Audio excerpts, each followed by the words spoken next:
Hello, Internet, and welcome back to Saturday Nights. Thank you for hanging out. Anyone that comes to join us here today, we know that we faked you. We psych. We're actually playing today. And we said last week that we weren't going to be, or however long ago it was since we played last, that we weren't going to be here. But I guess nature had a different plan. So we're here. I'm going to run through our announcements real quick before we get started. We also have a new face here today. Barry, aka Damn It Barry, is joining us as his character, who I think you can see on the overlay, Finn, who we will introduce shortly. He's going to be playing with us for the foreseeable future. Hopefully lots of fun antics to be had. So thank you for being here. Let's a couple of other things. Our announcements, things going on. We have our lineup below. You can check out our schedule. All sorts of fun shows scheduled for the next couple weeks. We've got let's see, Match Reporting on Tuesday, Tidefall on Wednesday. I don't think we have anything on Thursday this week, and we will not. I will officially say I don't think we're going to have a game. Why am I thinking we don't have a Saturday nights next weekend, Savannah? My scheduler. Is there a reason I think that? I don't know. Or am I wrong? Brain. We'll keep you updated. I am so out of sorts right now. No, I think I'm just remembering that we canceled. You made that up. We canceled last week. Fake. That's fake news. So yeah, that's not good. Okay, so yeah, that's our schedule. Check it out. It's below. And hang out with us. I don't think. Other promotions. I'll go ahead and do. Does anybody else have any sort of anything they want to promote? Anything you're doing off-site, off GGK, that you'd like to talk about? I tweet a lot. Does that count? No. I might start doing like commissions soon. Okay. So I'm still figuring out details, but stay tuned. Okay. I want some art by me. I think your Twitter handle is there, so people can look there, and I'm sure we'll promote it when that happens. Cool. Barry, I know you stream in a couple of other things. Where can the people find you when you're not here?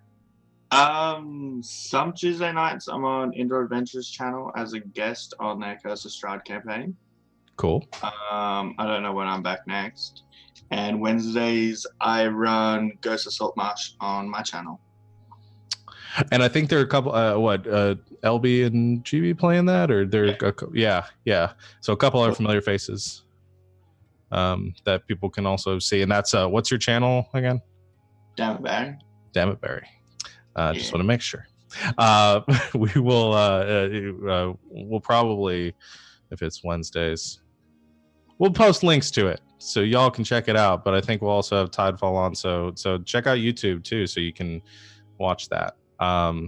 Yeah, stuff. I don't know if I have an announcement. I've mentioned this a couple times, and I will keep mentioning it until it happens. I'm working with Dark Galaxies Gaming on their future Kickstarter, current campaign or production of a module called Tales of Doldaria. They are going to be putting that out not in the distant future. It's still a work in progress, but you can check out their details on the project on their Patreon, which is linked on their Twitter, which is at Dark Galaxies Gaming.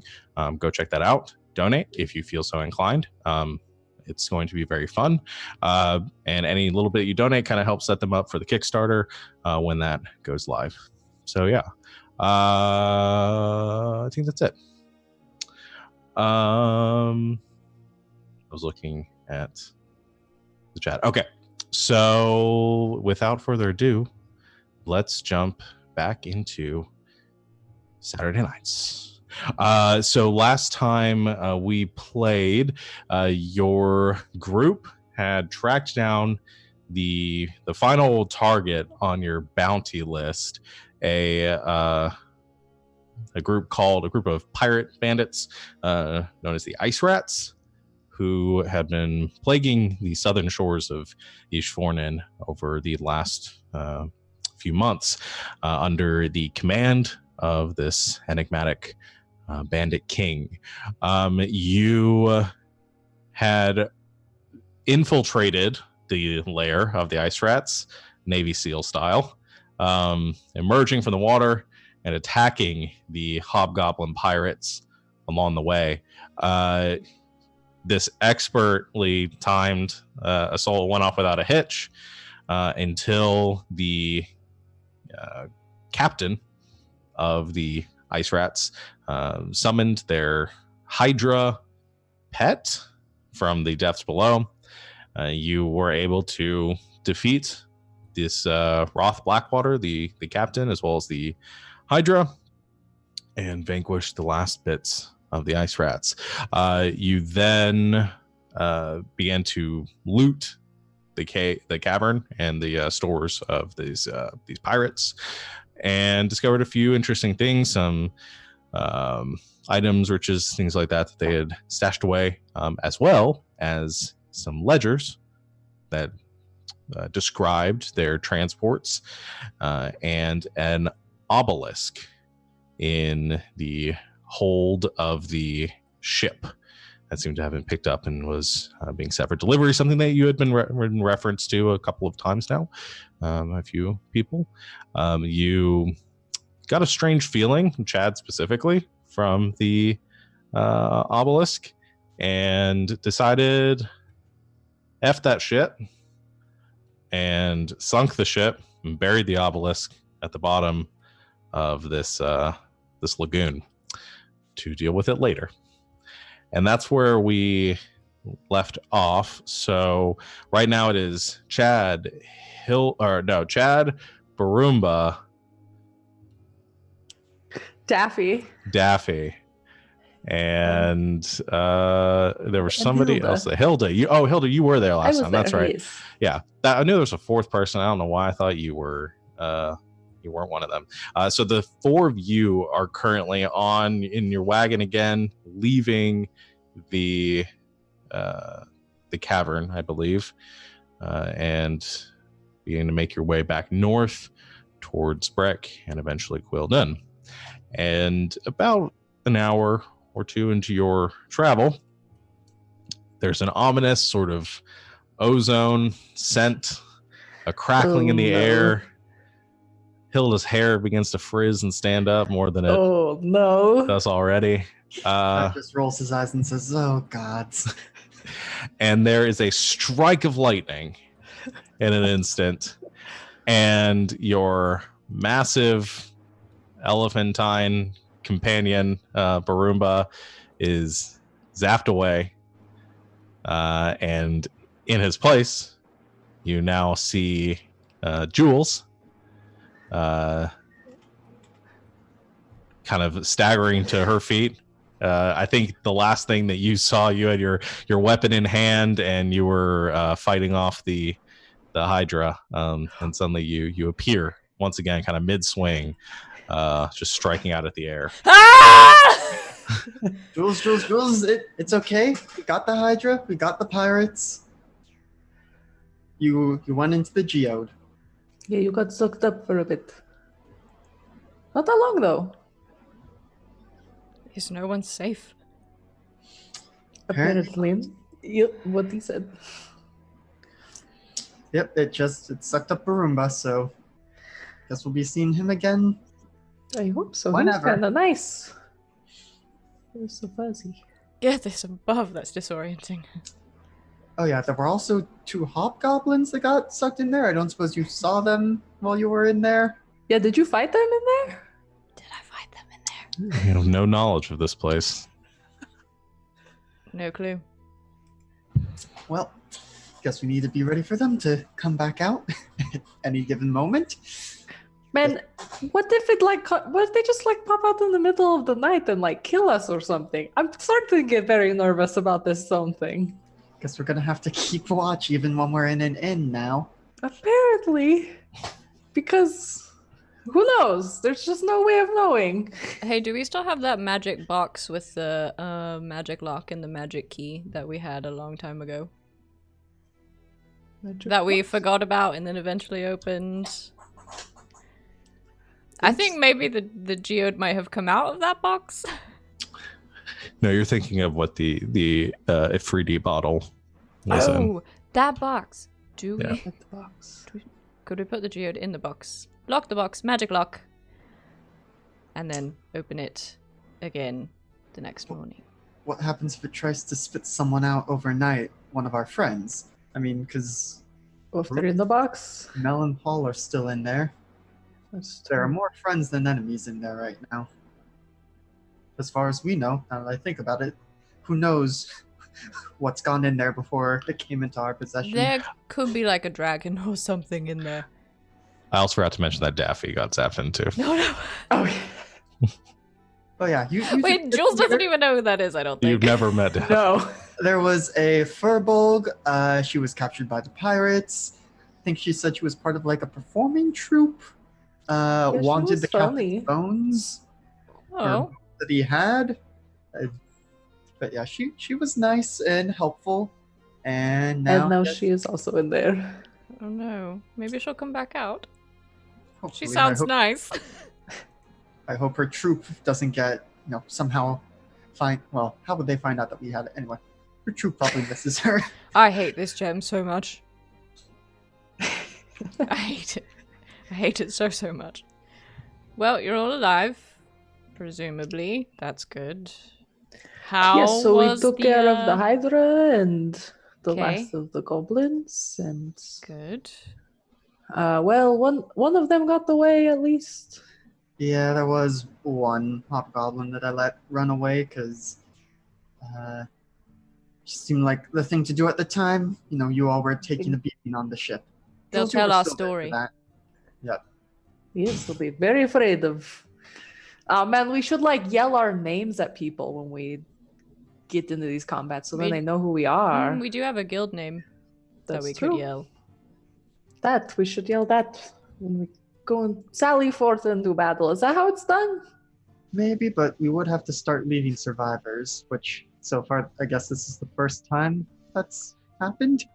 Well, no, Breck knows about us. It's not like we. Yeah. Anyway, Well, good job all around. Yes, so now we have some things that we took from amongst the supplies, and now we're heading back. yes, I procured an emergency rifle, and we'll show yeah. you the rifle that Chad is such a good shot with it, actually. I'm sorry, a what? they were smuggling firearms. And we took one. And now we're smuggling firearms. We have more, which we may be turning in, but I may make use of this one in extreme situations. Okay. Uh, You know what? It's probably good for you to have something other than the javelin, if I'm being totally honest. I mean, I have a crossbow as well, but Then what? You did all that complaining. I'm not very I mean- good with them. I'm much better with the javelin. Oh, well then I'm not sure I want you shooting a gun, Chad. I at least know how to use it. Yeah, if there was one class Chad actually listened to, it was sort of the weapons and the fighting stuff, so. Okay, well, I trust Hilda. In Alright. terms of other things the pirates had, you'll notice we're not on the ship. We decided to sink it because among their cargo was a giant evil obelisk like the townsfolk in Breck told us they had smuggled. Mm-hmm. Gave us a very bad feeling, and particularly me when I approached it.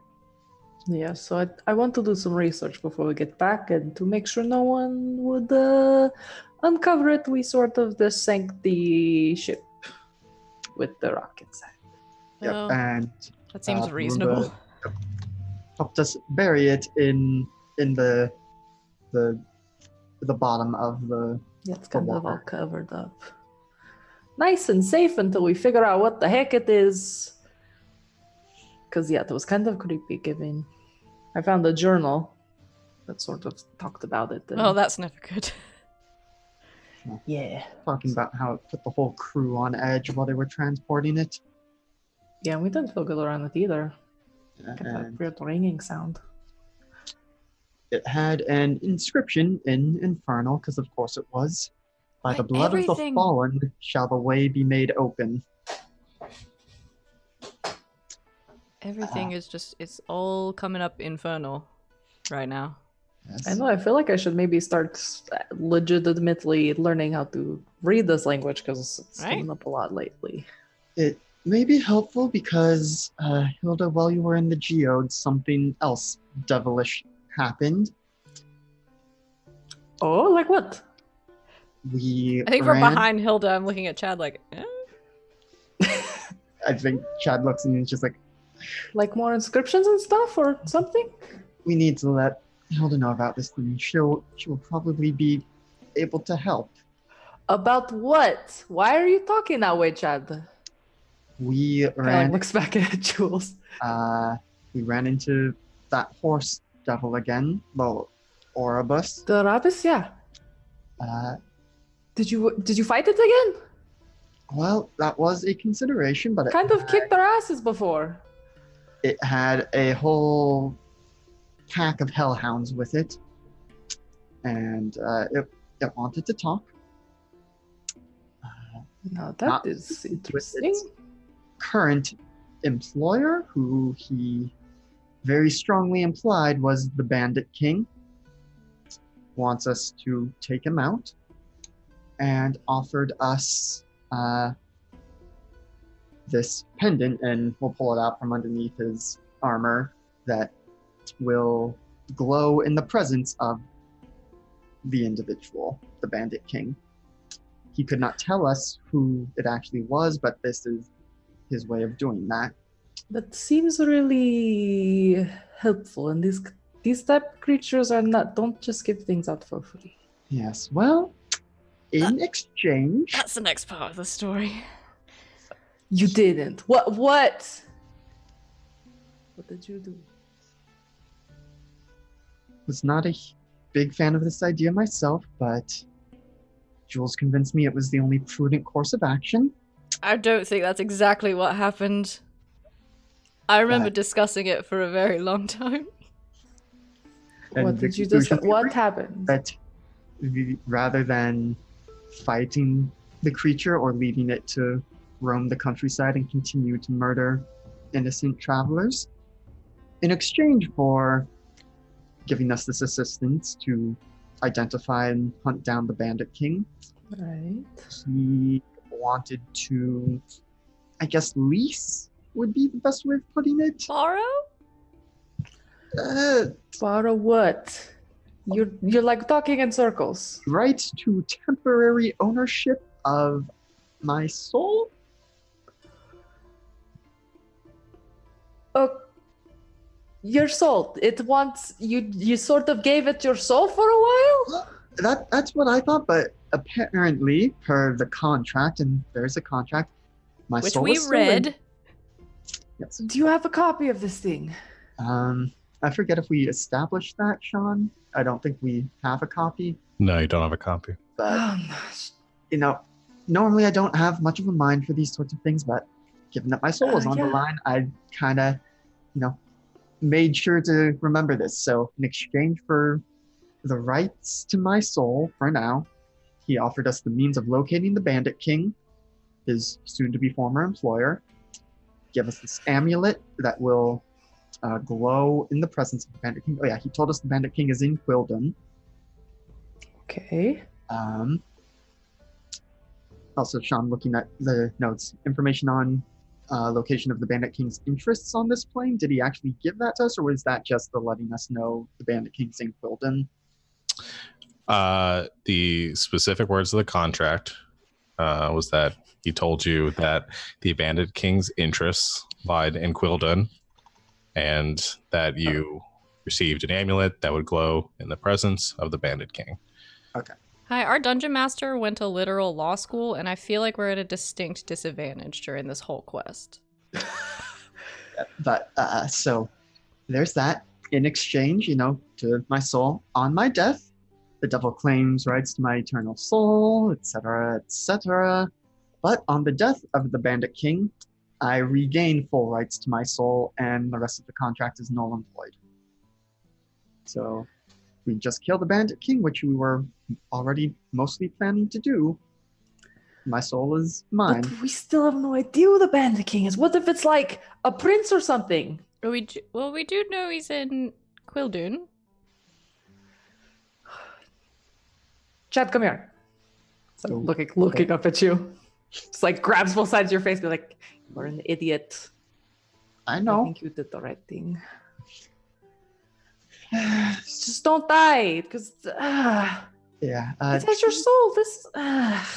Jules, can I borrow your shield at least until we get to the town and I can get one of my own? Yeah. That seems fair. Yeah. Well, I mean, I wish I could have seen the contract, but I take it you guys felt good about it. Well, as good I as know we they could be sort of wily about these things, so we're gonna have to. 'Cause, yeah, we still don't know who this Bandit King is. But I guess it's helpful that we have this amulet. So Yes, we can just. I guess it's what it is. One method at least is just walk around Quildun, see if it starts glowing. But Yeah. That's what Not we a did when we very- were looking for Paul, and it worked. That's true. Only just barely, though. That was. I would like to maybe we could figure out a way to amplify the thing. so I also don't know if I have to make eye contact or if it will just be a proximity thing. But All right, to figure this out. So, like, part of this contract, the Rabbi say he's gonna like come back and fight us if we don't do the thing. Like, what happens if we somehow are not able to complete the contract? I think he just keeps He just Chad's keeps your soul. immortal soul. But in terms of him coming after us, it wasn't in the contract, but I think there was the very, very strong implication he would leave us alone to tend to this business. Right. Well, hopefully that's the last of our devil problems, seeing as we took care of that thing with Paul, but he's still inside the rock, so who knows? Now I'm very nervous. Yes. I mean, nervous in general, but more so, but it's fine. I guess this is what you do when you take on this adventuring life. You put your soul on the line. What the heck? But hey, think of it this way: once we come out of this as the victors, we'll be able to. It'll be a great recruiting line, you know. Yes, you I'll could have to make think about deals the with devils. It's fine. We made a deal with the devil and came out on top. I don't. That does not happen very many times. Well, most of what's happened to us hasn't happened very many times, but we're all still alive. Yeah, good point. All right. So I want to get the idea because you guys are on the road right now, traveling north. Are you just heading back towards Oh Quildun? god, who's been driving this whole time? No one. You guys have just been driving in circles. I think Chad was until Jules reappeared.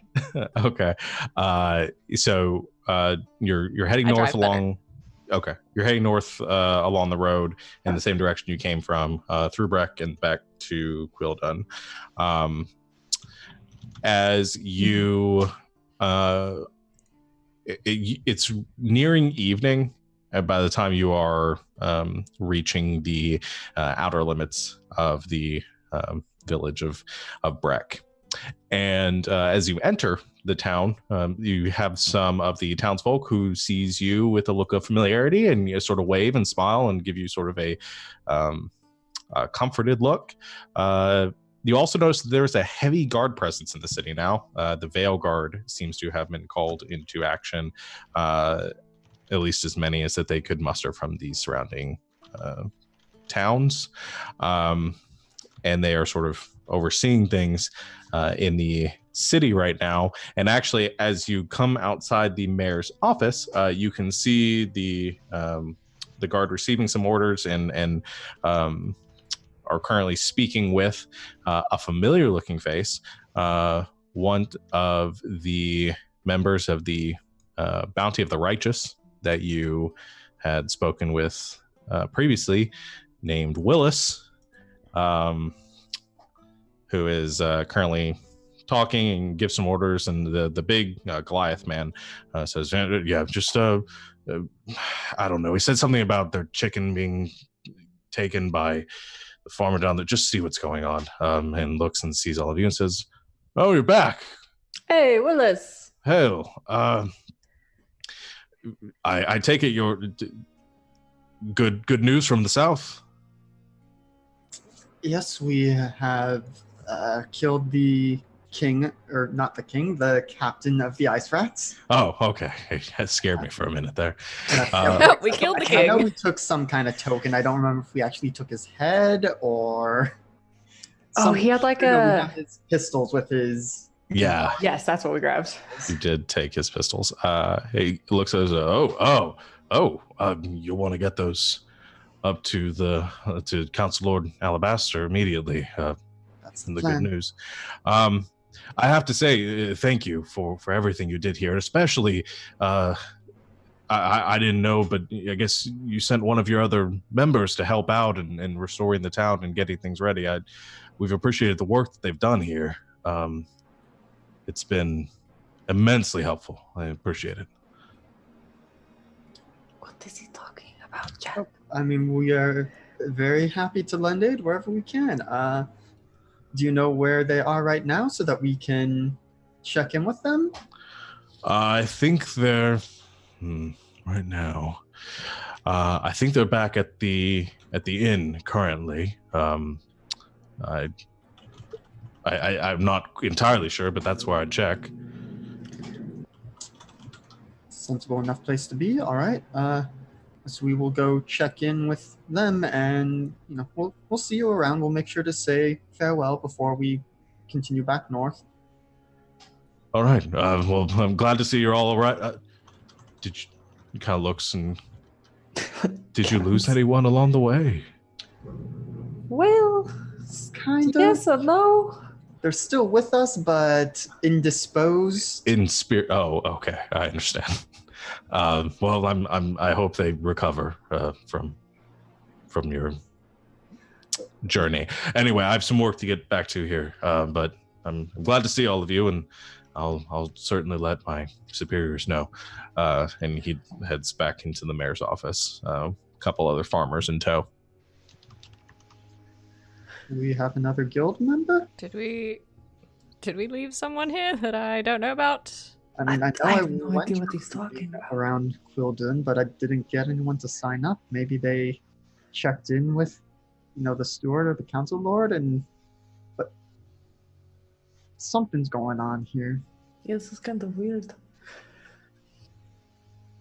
I mean, could be nice. We have more guild mates, but also, who the heck?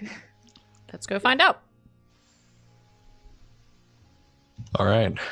So you head over towards the inn, and as you do, there's a fairly sizable crowd of farmers that are kind of talking and conversing and coming and going.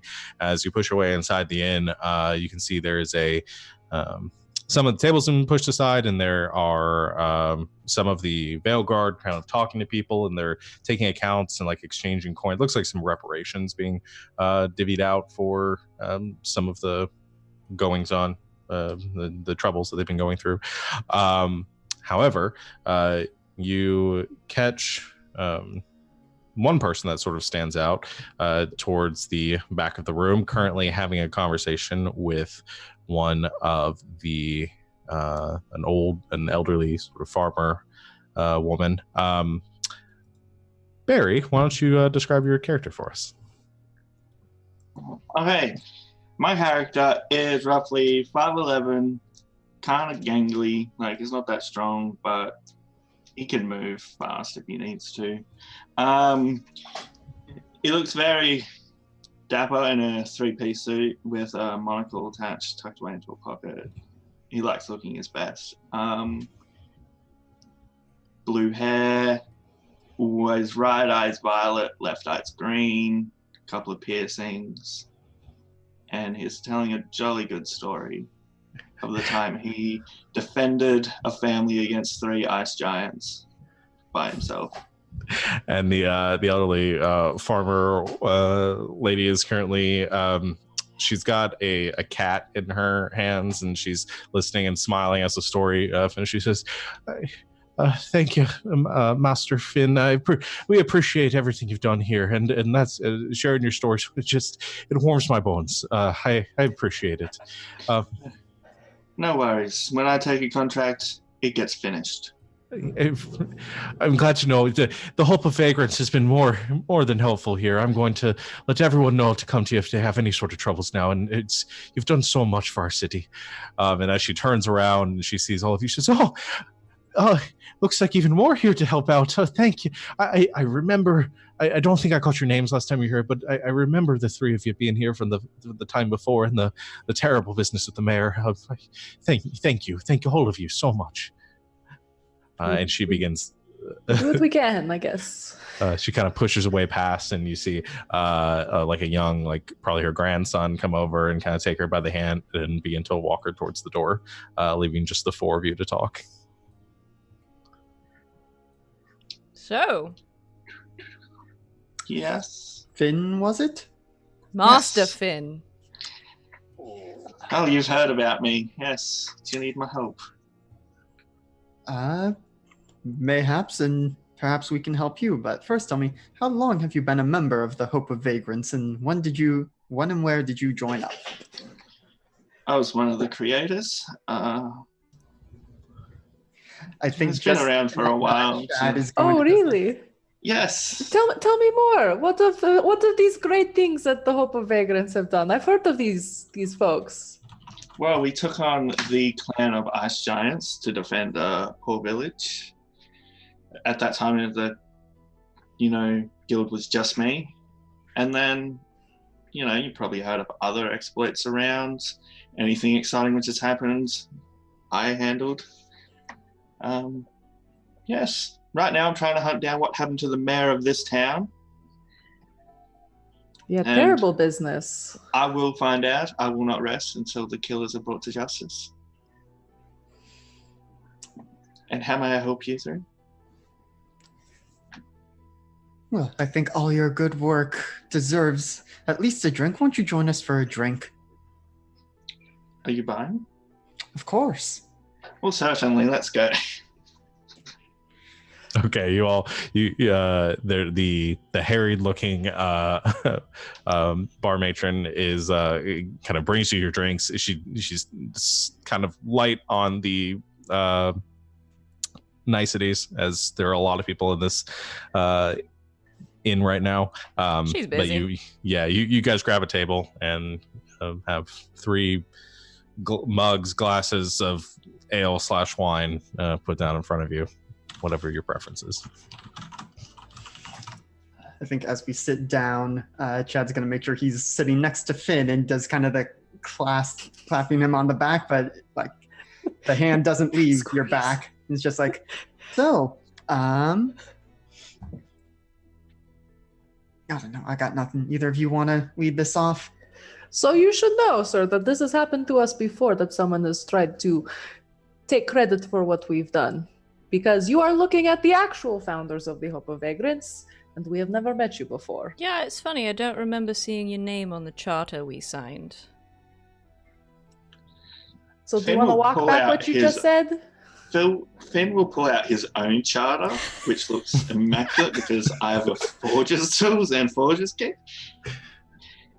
I'm going, this charter here, and it's got everything filled out, but with Finn as the founder, and it's like, I'm a bit confused. Like, my charter clearly states Finn Isht, founder. Can I take a closer look at that? Yes, certainly, it's 100% legit. I pick it up.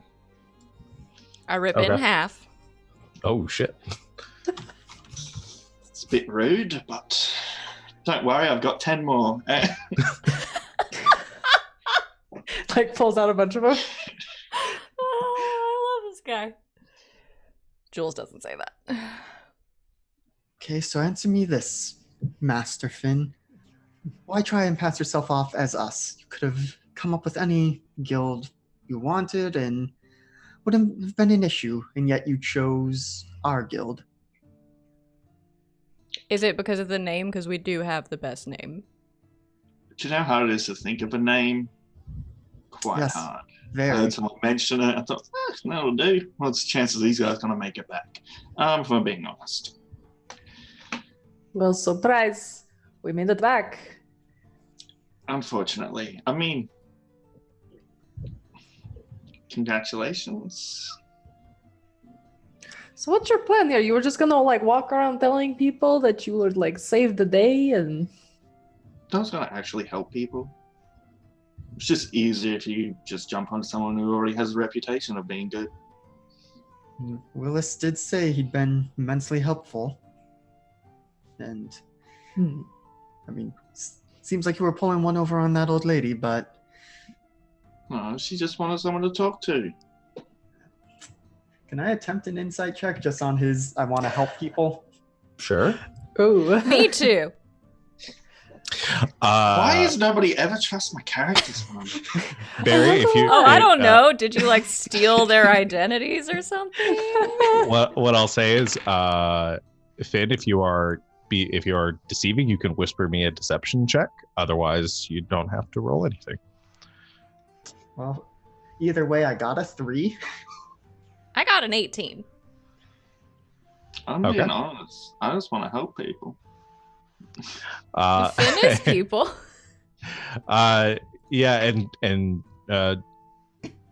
both of you see nothing at odds with his story. I mean, he seems very obviously he kind of gets a little bit of like the showman things, and he's like very clean and stuff, especially around the farmer people. And I think that might put you off at first, but I mean, you kind of have a genuine sort of connection for a moment, and you realize, well, maybe he's not as bad as I initially thought. I wouldn't go that far. Wow. If you guys didn't come back, we wouldn't be having this issue right now. So, whose fault is it really? So Finn, tell me, you want to help people, but so far our help has mostly consisted of tracking down very dangerous bandit groups, marching into their base of operations, and slaughtering them almost to the last man. Does that sound like the kind of help you're willing and able to provide? Slaughtering seems like such an intense word. Perhaps I mean, it's bad kind choice. of what we do a little bit. Chad does sometimes put heads on spikes. The jury is still out on that one, but Okay. My But head this thing- belongs perfectly fine on my shoulders here. Chad gives you No just a spikes slight needed. squeeze on on your neck. It's like, yep, You're yeah. not feeling nervous, are you? Nope. Nope. I just prefer my head not on a spike. Well, as long as you don't give us any reason for it to go there, then your head will remain firmly attached to your shoulders. Like you could try, but I'd watch yourself carefully, sir. yeah, Chad, listen to your friend. This guy. All right, so is your name really Finn? Yes, Or is Finn. that Last name Isht. Isht? Finished.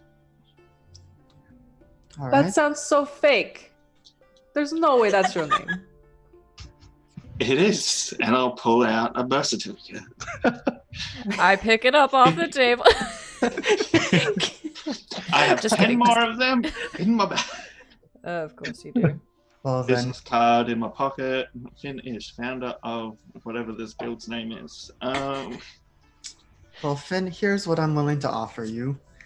And, of course, either of my other co-founders of the guild are welcome to object or alter the terms, but we're making our way back to Quilden. We've got some business to attend to. You prove yourself that, yes, you just want to help out, and you are comfortable with the kind of work we do, I'm willing to sign you on as one of the first recruits of the Hope of Vagrants once we make it back to Quilden.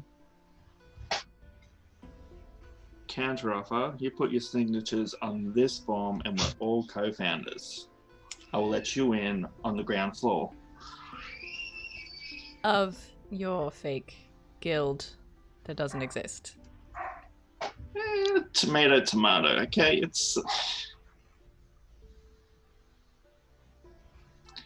Or I'll just accept this deal and my head stays on my shoulders and I don't have to hurt the three of you.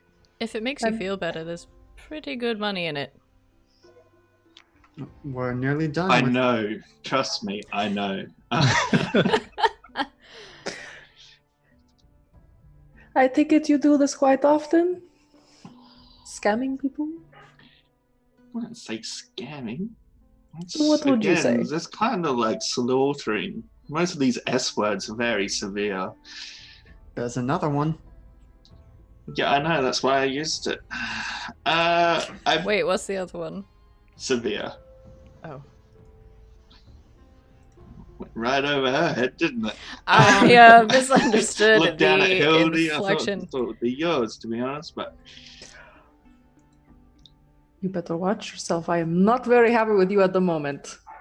with me, I've done nothing but increase your No, reputation you are now the around second town. person who has like come in here and like told people that they did this great thing that we actually did.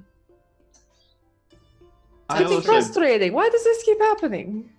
I also helped your reputation grow, and I didn't charge you anything. I'm like a PR manager here. I'll be your PR manager instead of fresh recruit. That's not a bad idea. Especially if he's going around sticking heads on spikes, you're gonna need someone. That was before we founded the guild, but They can dig up anything on you these days, Chad. Well, I mean, if it keeps you from saying who knows what to other people. Pull out a contract. Just sign down not here. signing this one. No, I'm Yeah, not he- signing anything. Get out of Initials here. here. Let me look at this. Just put your name on the charter. Okay. I'll put my name on the charter then. In brackets, PR manager. Jules is fine with this. But like, it's got the stars and like the hearts all around it. It's a fancy signature. Ah, yes. I feel like somebody else John Hancocked this thing too. So now you have two. I feel like when we I did think the Mel initials- did. Yeah. So I think there Yes, are Mel two did. very like competing, very massive signatures on this page now. Oh, I'll go slightly larger if I see a larger. Better. It's not like a contest. Welcome aboard. Finished. So keep in mind you are being under review. Probationary membership. Okay. And I don't know what anyone looks like, to be honest. So Let's Oh, you should say. do descriptive, just so we're all on the same Everything I said is much scarier. Yeah, who wants to go first? Why don't you start, Jules? Oh, okay. Yes. Jules is a Genasi type folk. She's 6'2", okay. and pretty muscly, pretty tall and lean. Big calloused hands. Looks like a hard worker. She has sort of silver gray eyes, pale blue skin, with like these very thin, like white fissures running through it. White hair, long on one side, shaved on the other. Piercings everywhere. Pierced ears, pierced eyebrow, pierced nose.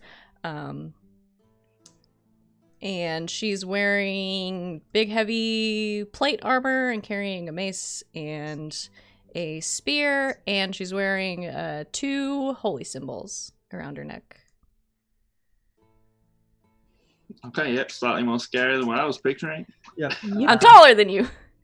And Chad is, less tall than either of you two at 5'7", but he's got, he's a tiefling, so his horns go up past that. Red skin, black hair, pure yellow eyes as per tieflings, tail, cloven hooves, also wearing plate armor, but he also has strapped to his back and just around his person. Let's see, what is the count up to now? It's a lot. Too of things. many. Oh, do you still have my shield? 9, 10. I have 10 different weapon types and a shield. Among those weapons are a pike, a great sword, and a very fancy great axe with a crystalline head and a bone haft. Oh, I forgot I'm also carrying around a great axe that I've never used. Oh. Oops. Stole that from Spinebreaker. Oh yeah, that big one. Okay. I forgot about that one. Yeah, and Hilda is she's a halfling, so like you said, she's short. But she has got like big, very like frizzy hair that's sort of like all over the place. She has some like very round glasses. Is not in sort of like as armored up as the other two, but kind of has like some kind of basic sort of like leather armor. But like the most noticeable thing is that she's got sort of this like bandolier like across her front that has several shaped and what kind of looks like little bells hanging off of it. And she also has like a side bag that has just got like some books and stuff in it. It's probably like wrapped up in some scarves, but yeah, just like yeah, that's what Hilda looks like. So now that you've all met each other and have an idea of whatever it looks like, you can finish sharing your awkward drinks. Is there anything anybody wanted to do in the city or in this town before leaving? You'll probably have to stay here overnight. Room and board is comped to you given your status in this town. So is there anything anybody wants to do? It's a small town. There's not like a lot to it. But you could get simple gear if you need to resupply anything. Buy Chad a shield. Yeah, would there be a blacksmith or an armorer to get just a shield of some sort? Yeah, you could it'd be a very simple, like iron bound, like wooden shield. I mean, it'll get the job done. It's nothing like fancy though. Yeah. As long as it still gives me that +2 AC. Yes, yeah, you still get that. It's just not like, I don't think it'd be something to like maybe bearing your station. So yeah, you can go pick that up. What's 10 gold or something like that for a shield? Yeah, we'll do that, and they give you a discount because you're known around here. I'd say they sell it to you for 5. Why I joined this guild. Also, that was a lot of free stuff. Town loves me. Specifically in this area of the country. If you go to this other area, we just say we're a part of this faction and just the whole thing. So yeah, anything else you guys want to do before expediting this? Probably gonna spend an evening changing Panger from an owl back to a cat. Okay. He likes that better. Okay. Back to cat form. Yeah, and that's just like 10 gold, I 10, think. Yeah. That's fine. Okay, so you do that. Anyone else? No? Okay. We have a pleasant evening in the town. I think you get the same sort of warm reception they did before. And a lot of the town folks seem to really like Finn. In the time that he spent here telling stories and helping out and things like that. And I think there's the same grandma comes back later and like gives you a basket of like cookies in them for being so nice. And yeah, you just have a pleasant evening here and a full night's sleep, which is probably more important to all of you at this point. That would be nice. Just very briefly, how many hit dice do you get back on the long rest? Is it half what you've expended or? Half your total. Okay. Yeah, so level 8 you get 4, level 9 you get 4, I think. Okay. Anything else? All right. Cookies. Yeah, you have a basket of cookies with you now. So you. Oh, I just thought of a thing. Yeah. We start looking over because there was that manifest that I got from Yes. the ship that was sort of coded. Maybe try to spend some time try to figure out. Yeah. Make an investigation check. Okay. Let's roll this one.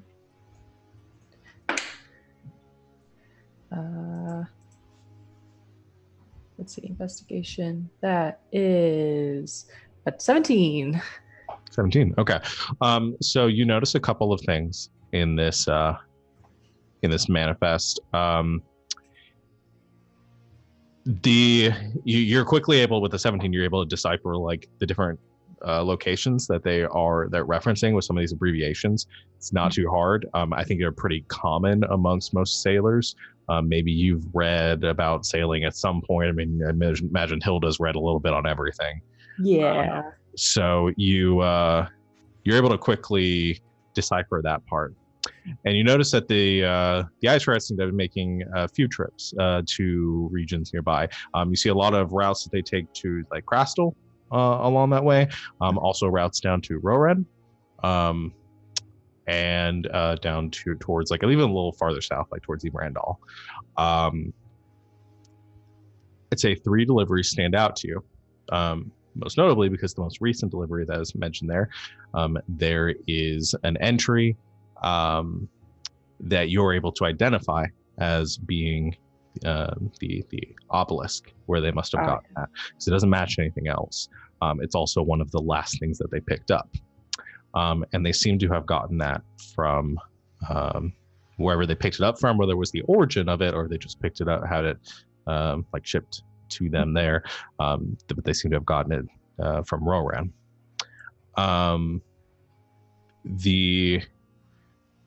I'd say what you pick up with the 17, there are 2 other entries identical to that one in the manifest. Both within the span of the last 3 months. Okay. Also coming from Roran? Also coming from Roran. Okay. Over how many months did you say? Sorry. Over about 3. 3 months. Okay. A little less than 3. Okay.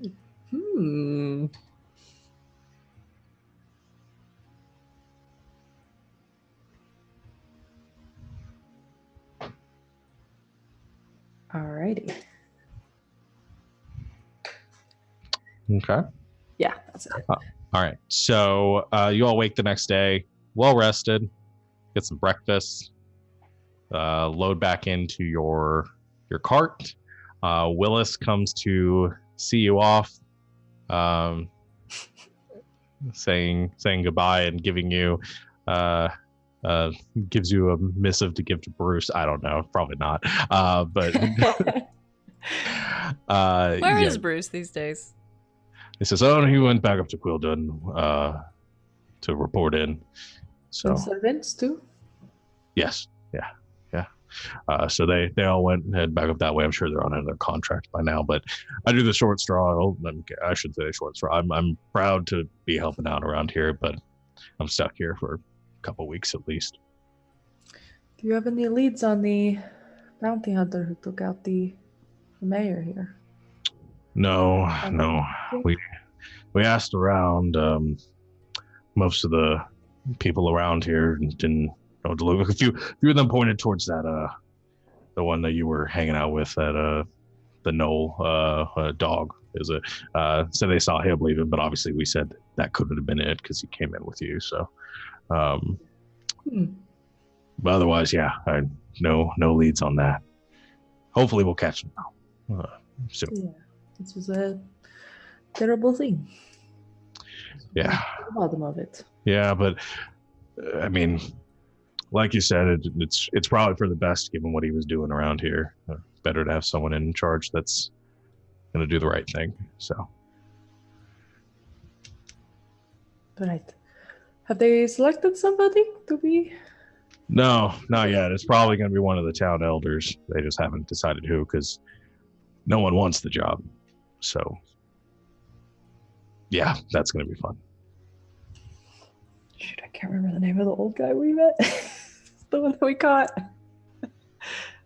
I can't remember his name. I'm trying to see if I have it in my notes. It's Right? Did anybody write not it? worth this much effort to look through it. Yeah, that's fine. It's like the only other person. I don't know if we got the old man's name. His niece or granddaughter was Lucy. Mm-hmm. Lucy. Okay, I remember that. Okay. I don't think she ever gave you a name. I think she just called him Uncle. Yeah, and we Yeah. just started calling him Deckard because that was the voice. He Oh yeah, Uncle Deckard. Yeah. Yeah. That's what I'm thinking of. Okay. Yeah, it was. So you load up and say goodbye to Willis and stir your horses north. I'll quickly yeah. thank Willis for his help around town and give him a basket of cookies I made the night before for him, just to like, here you go. I know you're stuck here for a while, but look, just take these cookies, relax, continue your hard work. It's much appreciated. You're doing the good fight. I want it to be a deception check, but it's so supportive that like, yeah, let's just do deception, and it's gonna be a low DC. Yeah, that's a 22. Okay. So yeah, he takes and said, and you had time to bake too. Is there anything you can't do? Thank you. I heartfelt appreciate every.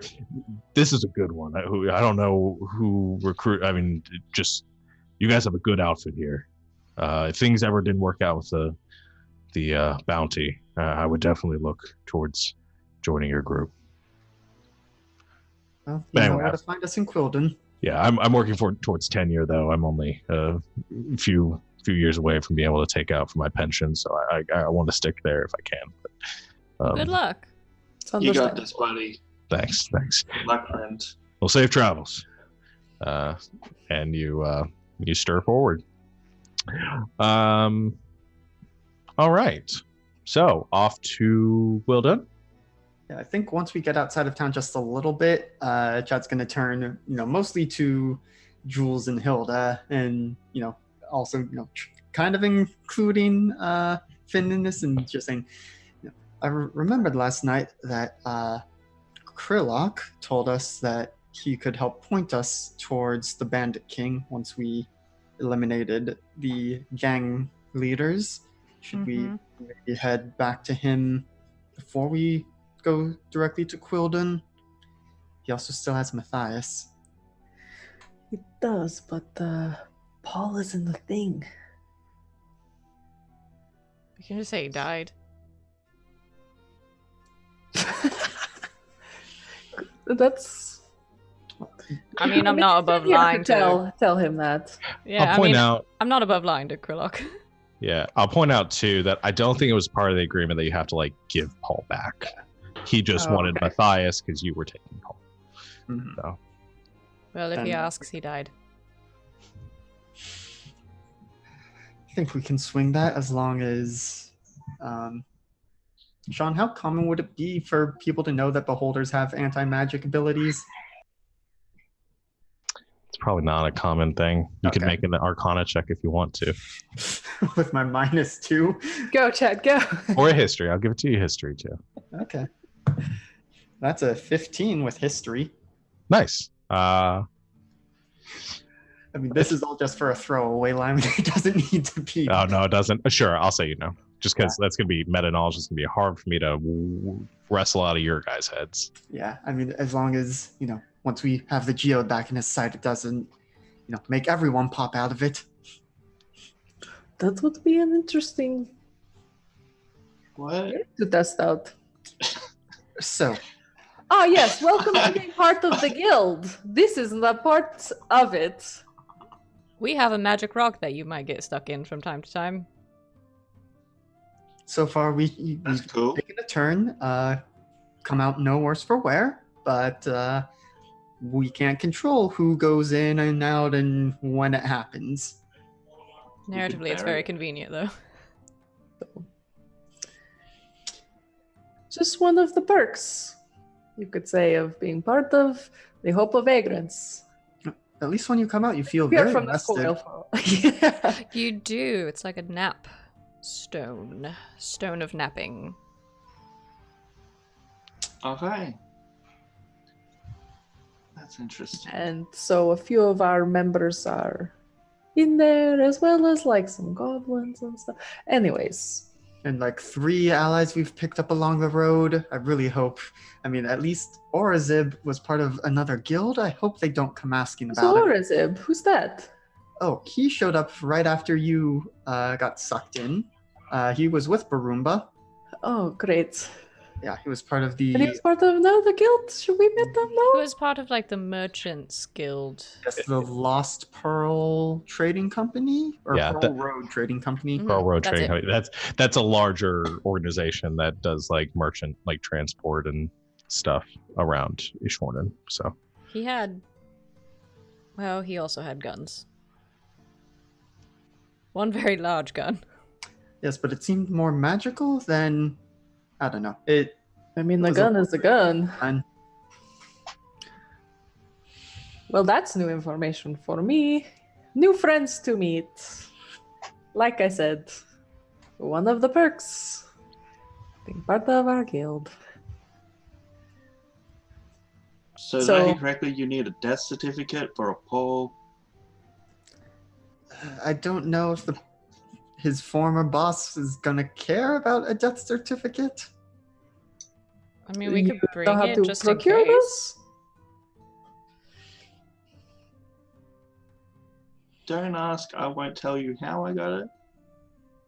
It'll just be. Right. It's just What are pulling out a those? quill and a parchment. It's like, it'll just be. Oh, you mean you'll write it? Well, yeah, if you're gonna say it like that. I'm sure it will be very well written. The charter was. Yes. Which one? The one you The- tore up or the yes, other that night? one. you want to make a check to forge the document over the last leg of your travel? Why not? What am I Sure. Yeah, go make a check with your forgery kit. We What's just shall that be like, done with? die, we have this paper. So we Is can that prove done it. with dexterity? Yeah, we'll do it. Geez, this straddles that weird line between dexterity and charisma. I'll do it with charisma. So it's just pretty much my proficiency, charisma, and whatever I roll. Yeah. Which that was a natural 20, so this is the perfect death certificate ever. The most perfect one. Yeah, it's like you never even saw him pull out like it was a blank piece of parchment, and now there's like gold leafing on it, and like you never even saw the wax, but there's like a seal on it of the of Quildun, and yeah, it gives All on the back- back of a cart. yeah, it gives the exact date of Paul's death, and he spelled Paul right, which no one ever does. I took into account when a bump was coming when I was writing it, so it incorporated it into the line. That's Okay. what happens when you're talented. Have you ever thought about going into like advertising or something? I am. I'm your PR manager. Well, yeah, I mean for real. I know, boring. Oh. Plus you have to pay for a lot of things. I own a bar, so I was thinking. Never mind. Do you want death certificates for your bar? No, I mean like flyers or posters or something. We can talk about this later. would be You know, I'll work out what I charge. I'll charge you Okay. shed, leaving your head on your shoulders. I say under my breath. So, did we ever figure out, are we going to see Krillock first before going back to Quildun? Yeah, so that's the thing is like technically Krillock is one of the leaders of the bandits, and we were gonna get rid of all of them. But he said he would help us find the Bandit King, and seeing as that's kind of slightly more pressing, at least for me, No, right? I know it's pressing. I'm just like worried that he's gonna realize that and maybe try to off us first. once he knows we've taken everyone out, he'll think our business is done. Yeah. So it's gonna be a very tense meeting, I presume. Scarlock seems like a very smart guy. And he's got all those basically spies working for him, so I would very much like to get Matthias back as soon as possible. He did, Oh, last yeah. time I spoke with him, sound sort of concerned that we weren't going to come back. no, I want to go back for him. I don't know if there's a way we can prepare for this encounter. This guy here's got like 20 weapons attached to him. Yes, but I've also never fought a beholder before. Oh, you okay? You're Do just gonna I know say what it, a huh? beholder is? Make an Arcana or a History check. Oh, they're both 0. That is an 8. No. What's the worst that can happen? You just stick his head on a spike, right? You got this, buddy. Well, he's kind of. I guess he's just kind of like one giant head. I would need a very large spike. You It's never just a- seen? Giant head. It's like big eye, lots of small eyes. It like floats. I don't know. Hilda says they're very dangerous. Yes, it is a very dangerous magical sort of creature's not the right words because it is clearly very sentient, and this one specifically is leading one of the bandit organizations that has been plaguing this country. And he's also keeping one of our friends hostage. Well, you guys decide. I'm happy killing or not killing, saving and not saving people. I'd rather save people though. On that we can agree. Yeah, so maybe we just go in there and let them know that things are cool and try to get Matthias back, and hopefully nothing will happen. If a fight does happen, do I need to be careful about this head? Because I also have never versed a beholder out of character. So I have no idea what I'm dealing with. Well, like I said, they're very magical, so they know a lot of spells and things. There's rumors that sort of when they look at you, you cannot do spells yourself, though I've not encountered this. Though I've never encountered the beholder before, so I've only heard about them. And also this one has some pretty massive pointy teeth. And an army of, like we said, devoted spies, but also minions, fanatical devotees. Yeah, for some of them, fanatical is a great word. That's a good word. And So groupies. Yes, but also powerful groupies, because Yeah, there's some necromancers in there. Swear we're gonna go fight a giant head with an army. That's just 4 people. Well, when we saw him before, it was just him and one minion. 2, I guess. yes, and hopefully we don't have to fight. That would be great. Yes, We that Do you just- guys have a code word for if we're gonna fight? No, but we should. That's a good idea. I got no ideas.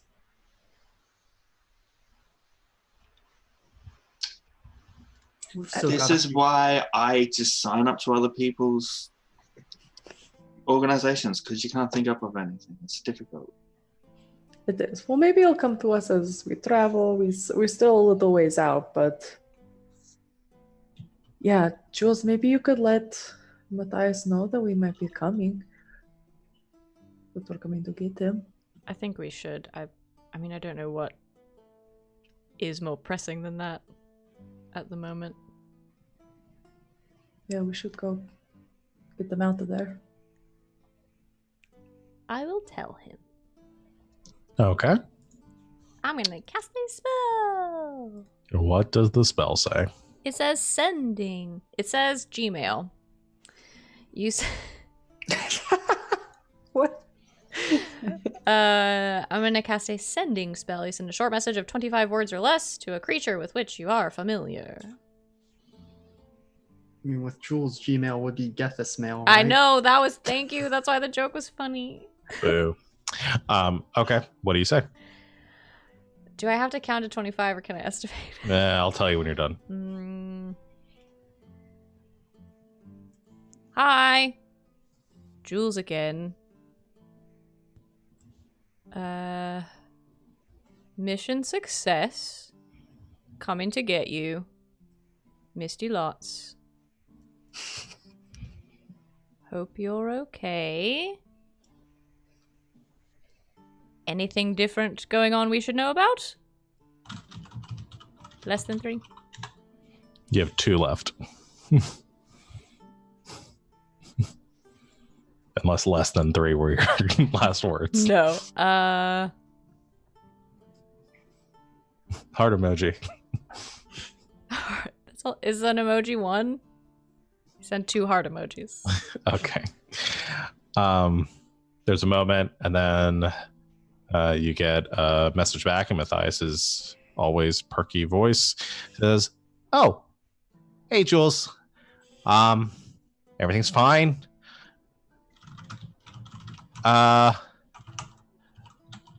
Some weird stuff happened. Not really sure how to describe it. I'm okay, definitely okay. But there was an issue, and that's it." Son of a bitch. Everything okay? No, the boy doesn't count as words. Matthias says he's fine. That some weird stuff happened. He doesn't really know how to describe it. But there was an issue. An issue. I don't know, because... Short spell. Short message. Ah, yes. How far away are we from where we went before to, like, that hidden tavern in the tunnels? If like outside of town. if Quildon is here, you're coming from the south. You essentially just kind of have to deviate like a little bit. Is So it like a whole day or just a few hours? no, just like an hour off. It's I like can- right outside the town. I can do the spell again, but again, it's not just like a throwaway. Yes, that is the question. We could try and get more information and then wait one more day before returning, or we can go in just being even more vigilant than we were already planning on. We could. Yeah, you could send a spell and then we could just travel straight to Quildoon and then head back out from there. Spend the night in Quildoon. I think it's worth it. Okay. Yeah, so we know what we're going into, because an issue could mean anything, really. Especially with Matthias. Maybe it's not a big deal. I'm gonna do one more. Sending Okay. spell.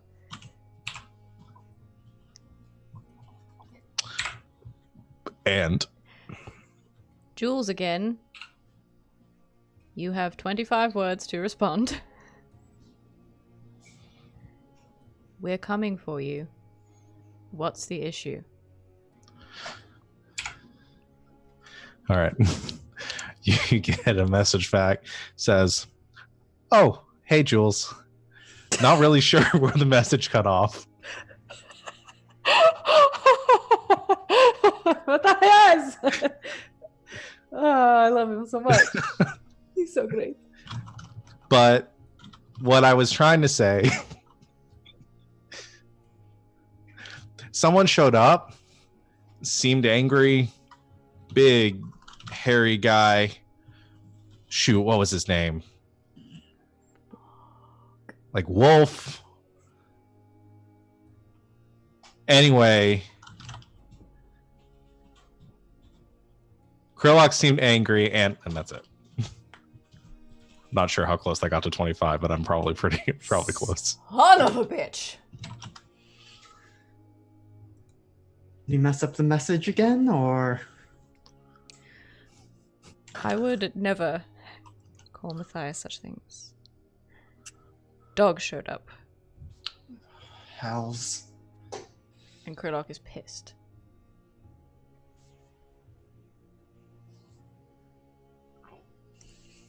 Well, that's not good news for Dog because No, from the context, I mean, Matthias is still alive and himself. Definitely still himself. And That's he good. said Krillok got angry, and that was all I got. But I mean, I don't imagine Krillok. Yeah, Dog's probably dead. And Krillok is probably pissed at us. yeah, this is gonna make things a lot more complicated.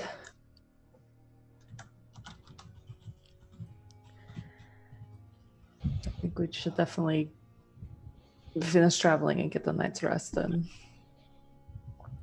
the rest of the thing maybe we can figure out. I should have killed him when I had the chance. Fucking morals. Shad remains tactfully silent. Finn's going, you guys kill a lot of people. Yeah, well, this time we didn't isn't kill always one. the answer, okay? This time we didn't kill one, and it might have fucked us, so... What's an angry eyeball gonna do? Glare at you? Ooh. Glare at you and then probably like melt you or light you on fire or turn you into stone. There's Also- lots of Yeah, things. Giant pointy teeth. it can try, okay? I've been against worse. Oh, right, 3 ice giants. Yeah, that's all that was left at that stage, but I was talking about my parents when I didn't clean my room growing up. That's scary. Yikes. Huh. I mean, everybody's got different things. Yeah. Goodness. Am I the only Well- one of us who didn't have a shitty childhood? Mine was fine until my stepmother showed up. I'm counting that. My childhood was good. Parents just got angry if I didn't clean my room. Hello, Angry lovely. enough that it's worse than like 3 ice giants? Yeah, you know, you can That's- stab them. I'm starting to think Finn's never actually seen an ice giant. Yeah, I have. Okay. Oh, yeah. Totally. Yep. I believe They're that. giant and ice. I was gonna say I trust you about as far as I can throw you, but looking at you. You can probably throw me pretty far, so that is a compliment. Thank you, Jules. Yeah, it's the only one you're gonna get today. Look out the window. Well, Of Is the there a wagon. window, or am I Of, just looking? of the open air wagon that we're in. I'm gonna pretend there's a window. he's looking at it pensively. Well, I guess if it comes down to it, if we do have to fight Barry, not Barry, Finn. What kind Barry's of- our other Alter friend. ego. Oh my god. Barry, somebody. Barry's what kind- also in the rock. Our other friend, Barry. I Damn want it! him to come out. So what can we expect from you in case it does get down to blows? A very supportive compliments being said to you guys from afar. You guys got this. Okay, you notice he does have a rapier on his side. Uh-huh. He does have a quiver with some arrows, but is not carrying a bow. And he looks like he's just wearing a 3-piece suit. Nice needles. Thank you. Yeah, that's- Okay. Have you had the chance to use those before? Or are they just for show? The arrows. Yeah, I've used them before. Okay. And the rapier? How do you think I killed the 3 ice giants? With your good looks. All right, Correct. this is gonna be I great. haven't even drawn my weapon. Well, that is a story I do want to hear later. Alright, well, let's get back to town. Figure out what we're gonna do about this. I mean, if we want to go now, we can go now. But do you need to rest up? You said those were fairly powerful spells. And Yeah, I mean, I've got a lot of others. I guess it depends on how much longer we want to let Krillok wait. Yeah, if he's pissed, I don't want him to do anything to Matthias. I mean, I guess one more night isn't going to make a difference. We've been gone for... How long? Okay, how much time has passed since Dog left? And now? Like 2 or 3 days? It hasn't been that long. Like yeah, like 3-ish days. Hasn't been that long. I mean, I'll leave it up to you all. I have a lot of other resources at hand, so I don't know how much one more day will hurt. Okay. And maybe, like I said, maybe it won't come to blows. Maybe we can talk Krillok out of any harmful ideas he has towards us. Finn does seem to have an answer for most things.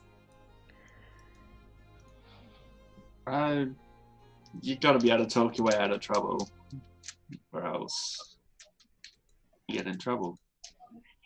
And that normally ends bad. Yeah, so we might need your help with that very shortly. Because you should know the Dog used to travel with us and was hell-bent on destroying the organization that Krillok runs. And we had some disagreements about how we were going to go about things. And he found out about Krillok through us somehow, so that's the situation we're going into. Okay, so pretty much anything that this dog, person, thing, animal, entity He was did. He was a null. Sort of. Entity did. Had nothing to do with you guys. There we go.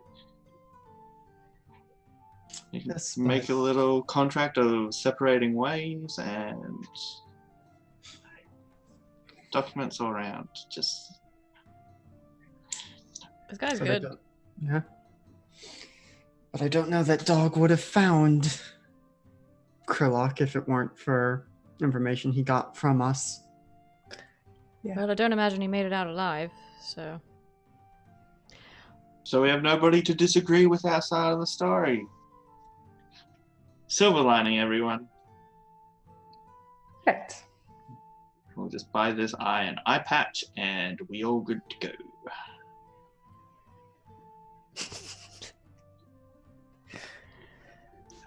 All right. Off we go to take on the eye, I guess. You seem Really? scared.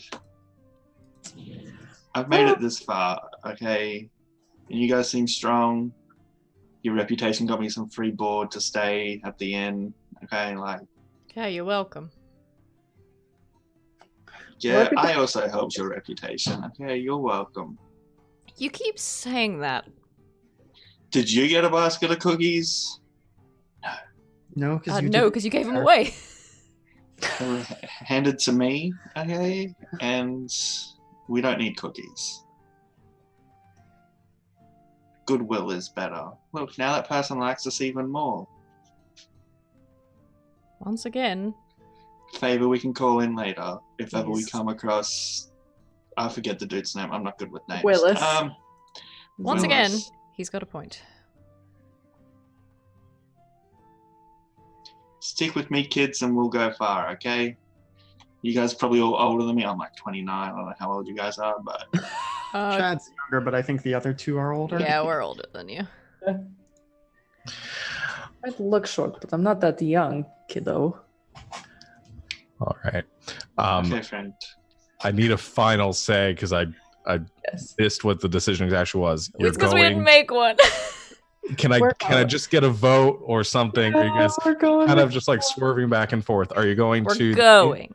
or are you We're going going. to the city? We're going to Krillok. Yes. Going to Krillok. We're Okay. going. Sure. We're All right, probably so gonna regret it, but here we go. you veer away from Quildun. You can see kind of in the distance where the city's kind of perched near the outskirts of the forest. But you head to the east towards where you initially encountered. Oh, there's a cat in the closet that's trying to get out. How did he get in the closet? I don't know, but he can't figure out how to get out. Well, It's amazing. sounds like a personal problem. So eventually you make it outside the Mossy Stone Tavern, or the Mossy Stone Inn, a couple miles outside of Quildun. Same inn that you'd seen before, no changes, body's gone. Everything looks So there's still the two illusionary dudes at the table. as you get inside, there are still two illusionary dudes at the table playing cards and chatting that don't seem to react to you entering. And behind the bar is a human woman currently cleaning some glasses, and she looks up as you come in. She says, "I'm sorry, can I help you, travelers?" We're here to see your boss. We've been here before. We know what's behind there. You're the ones that killed the last guy, right? Gotcha. Yeah, I'll let you in. And you hear in the you hear like above you just for a moment, you hear come like some skittering from some invisible spider that doesn't seem too happy with you all being here. And you Still remembers my axe. yeah, still remembers you. I'm gonna yell for a second while I try to let this cat out. Get the kitten. There you go. All right. So they open up the storeroom behind the door to the what would be the storeroom, and instead is just a staircase leading down. You follow it, and it descends down until it finally levels off into the big chamber that you were at before, with the hallways or the passages leading out to the left and the right, and then the big sort of archway in front of you. Do you need to go through the puzzle again, or do you guys remember the password? I've got it right there. Where is it? I know I wrote it down. I was just looking at it. The phrase is our voice conquer reality, but I don't remember the. Let's see. Conquer was giant. Sylvan for awe. Yeah, we all said it at the same time or whatever. Yeah. Voice is an infernal, and reality was in deep speech. There you go. All right. As soon as somebody had those written down or remember the pronunciations of them, and you read off the words, and there is a flash as the portal opens up within that archway. Well, that's good. He hasn't changed the locks yet. I have to get me one of these. Yeah, it was a whole thing. There was a whole, like, you got to go down those rooms. It's a whole puzzle thing. Chad almost died. It was fine.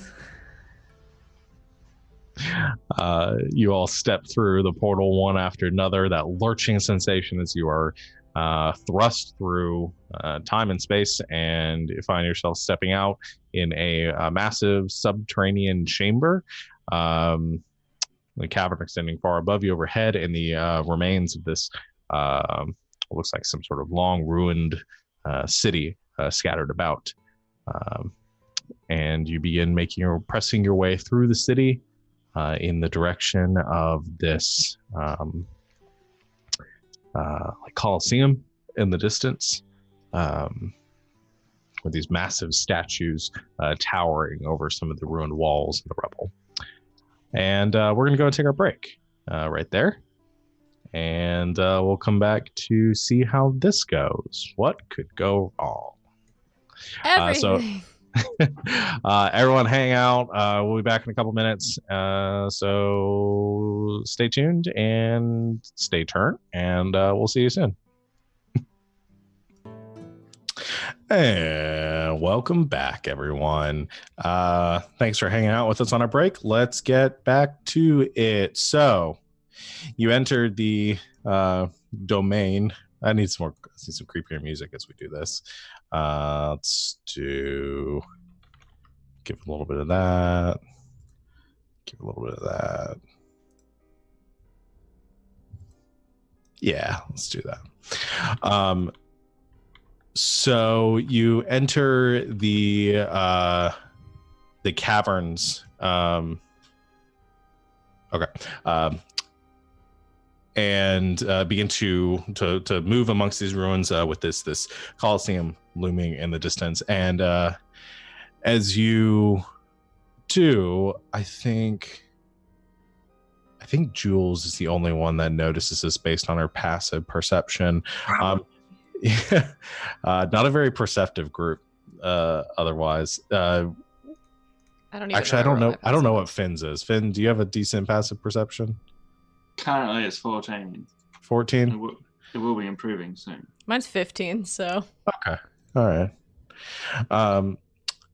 Well, I think Jules, you notice a little bit of movement out in the cavern, and you get the idea that there are some people here, though it seems empty and abandoned. There are some people that seem to be watching you from the shadows, and you get this impression, this feeling that all of you, that you're being watched.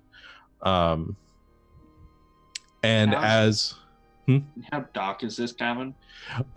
It is actually, there's no light source in here currently.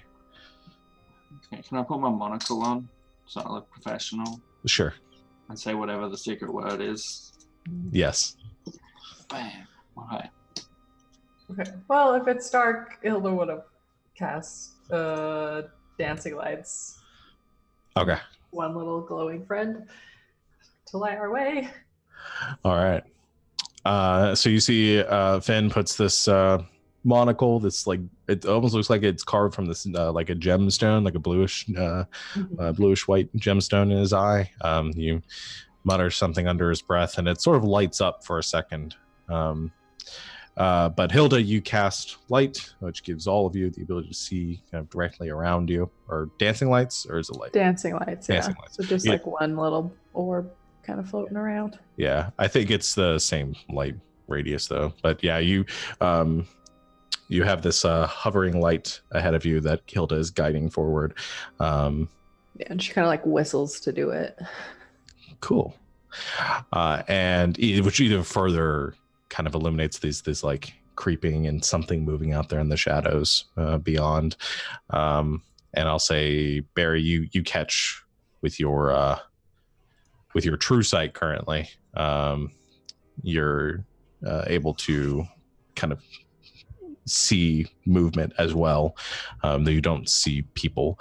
And finally, you make it to the this ruined Colosseum, which has this domed roof to it that seems to be broken along kind of the far side. Out of sight, you can't see into it, but it has this general appearance that it could fall over at any moment. Stiff breeze. You enter through one of the passageways that you came through before, and open up into, or it opens up into the stadium seating that extends outwards and uses the directions, kind of curving up towards the highest point of the walls that encircle this rocky floor, and the ground of this Colosseum is broken and has actually collapsed away in multiple areas, leading these fissures and pits descending down into the darkness, far enough down that you can't see how far it goes.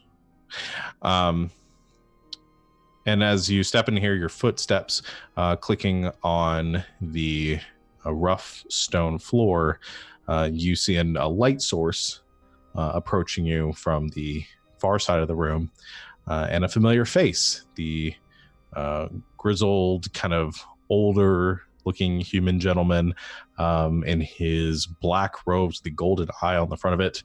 You see Sarth, the mage that you had tried to murder at one point. He started it. But we didn't. We didn't And murder him. I'm proud of you guys. he says, "Oh, you've returned. I'll say it took a little longer than I thought it would. Master Clear out Krill, the gangs of villains. we just had high expectations. Right. Well, I presume you're here to see Master Krillock. indeed. Yes. I'll escort you to him and summon your companion." And he begins walking through the darkness, leading up to the massive pit in the perfect center of this chamber. And he says, "If you'll wait here for a moment, Master Krillock will be with you shortly.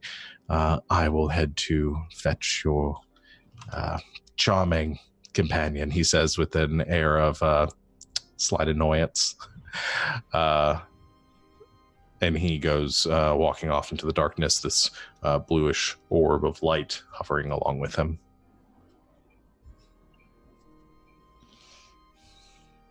Still don't like him. Yeah, I mean, how could he know how long it would take us to deal with the things? I think he's just making it up. He's just sore because we almost killed him last time. He started it. Why?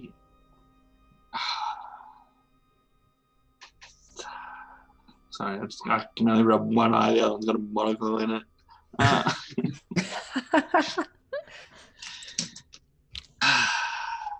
You know, this might be giving Anyone a you very bad haven't tried killing? Like, just is there anyone you haven't tried killing in this Plenty of place? people. Oh, in this place. Well, Just so I know what I'm working with here. well, we were trying to catch Paul, and at the time his brain was still weird, so he didn't know we were trying to help him, so we had to chase him down here, and then those guys were here. We have And- saved a lot of people. Yes. Also, keep in mind this is the hideout, base of operations of the Lone Eye, the gang that is full of assassins and spies. So, presumably, most of the people who are here aren't very nice. Yeah. We just misunderstood. I'm certain this eye thing's super friendly. It just got him on a bad day. You see that light returning in the distance, and see Sareth returning, and behind him, dressed in his purple robes, kind of cinched together at the waist, and some black breeches kind of underneath, as he is very hastily walking for you. His white hair kind of jostled to the side and looking a bit unkempt and longer than you imagine, or than it was the last time you saw him.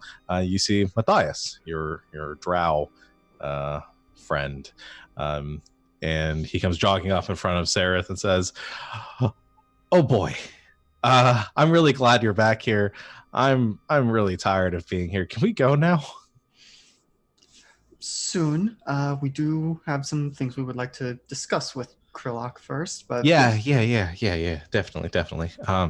But it's just- good to see you. Yeah, good to see you too. It took longer than I expected. I'm sorry. But it's fine. It's fine. I prayed to my mistress every day, and she gave me guidance that you would, in fact, return for me. So And we did. I stayed, and you did. So I'm right again. Somehow you usually are. And there's a kind of an awkward moment of silence, and Sarah clears the throat and says,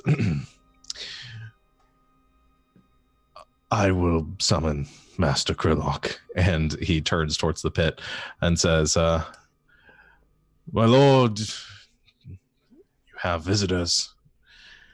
And he steps back from the pit, and there's a moment of silence, and then you watch once again coming up, hovering into view, the tanned, I think I said greenish skin last time of Krillock with this purple eye in the center, hovering up into view. These eye stalks kind of whipping out, keeping track of all of you in the smallest movements as he hovers out of this pit with a large grin across his face, even wider and sort of more menacing than before, with these rows and rows of jagged spikes for teeth. And his eye glances over all of you, and you feel this power, this presence to it.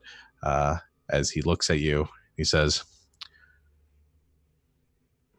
well, what a pleasant surprise you're back. I suppose I should address you by your proper title now. I hear you've taken up quite a reputation in Quildon, the Hope of Vagrants, I believe you're called now.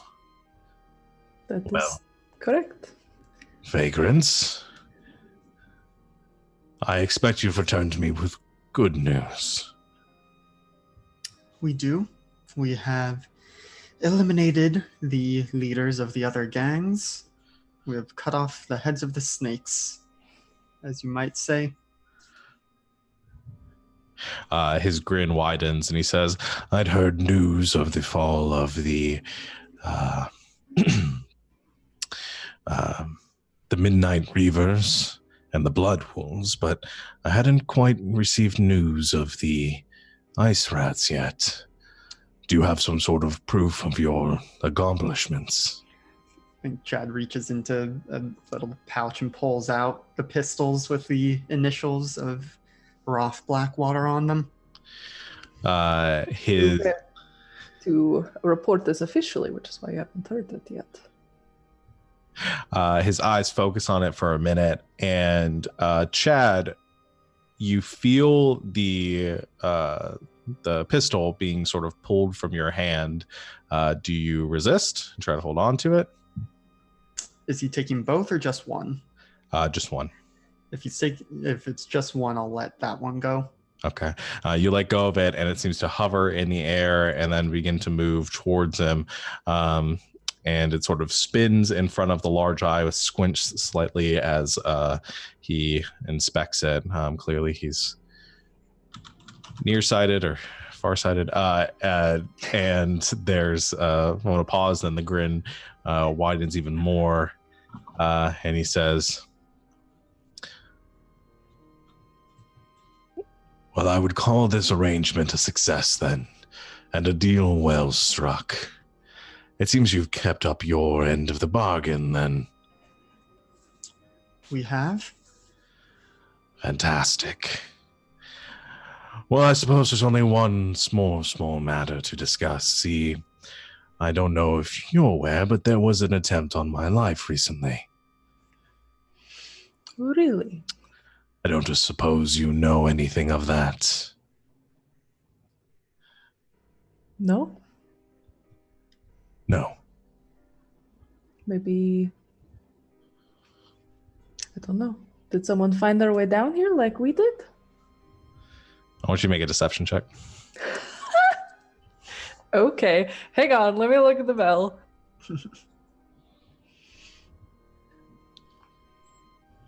Okay. Guys, good thing I'm really good at this. Hilda says out loud immediately before lying.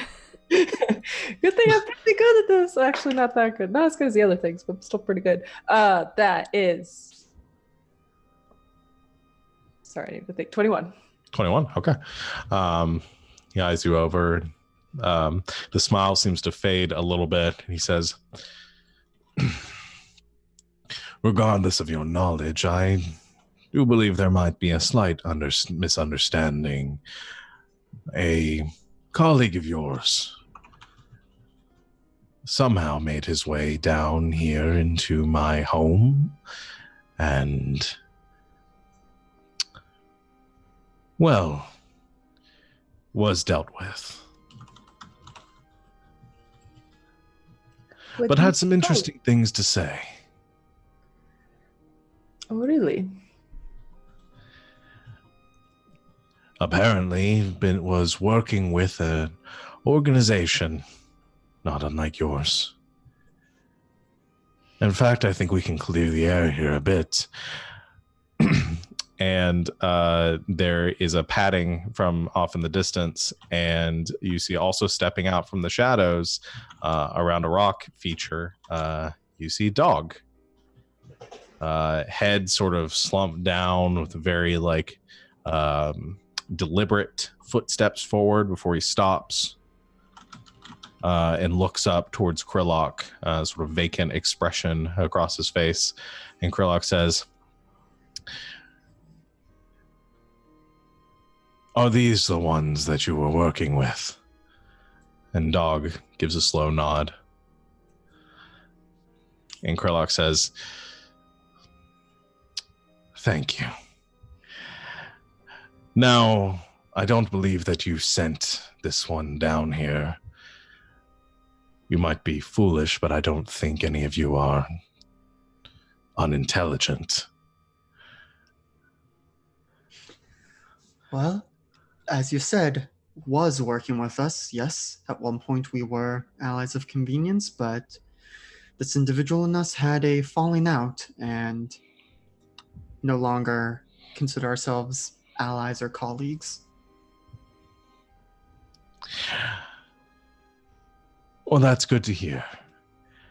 Still, there's a certain measure of responsibility that I think you hold over this one. They are a member of your organization, as I've heard. You should keep your dogs on a tighter leash.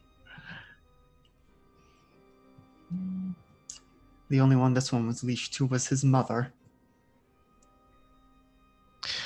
Then I suppose you don't have any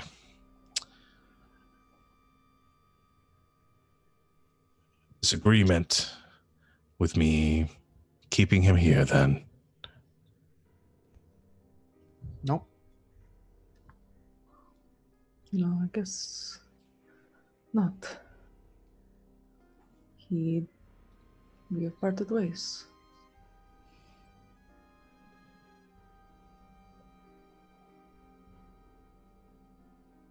Looks over you, Jules. Keep him. And looks to you, Fed, and says, "I don't believe we've been introduced. A new addition to the merry band of..." I was a lost founding member, okay? They lost me when we made this for a bit. I say kill him. Kill him. He tried killing you. Why keep him? Why would I kill him when he's so useful? He's not that useful. We got rid of him. All right. We'll consider it recompense then. Water under the bridge. Looks back towards Dog. Dog gives kind of like a low sort of whimper and begins to pad back into the darkness away. Krillock's smile returns and says, "Well then, your end of the bargain has been upheld. What questions would you ask of me?" Well, we're ready to take on the Bandit King. You said you might have more information about that. I do. This information was difficult to come by. So I hope you understand its value and the value of discretion. Should you fail in your attempt, I wouldn't want this to come back on me. Of course not.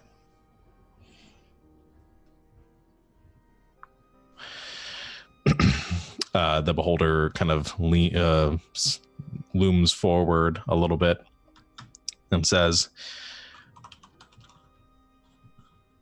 "The Bandit King,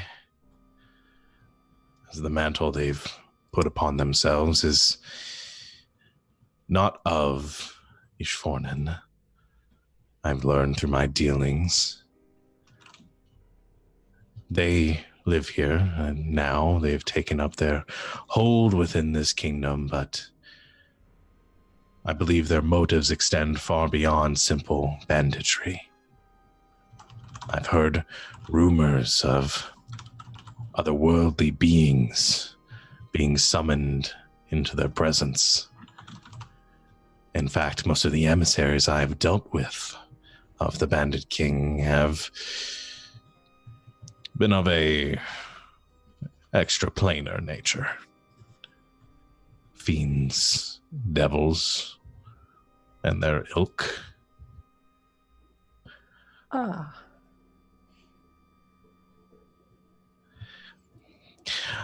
I'm also aware of certain items they've been smuggling into the country. Things that have been cloaked to even my spies. I don't know their exact nature, but they seem important. From my dealings with the ice rats, I've learned they've been paid quite a hefty sum for the transport and the smuggling of these items.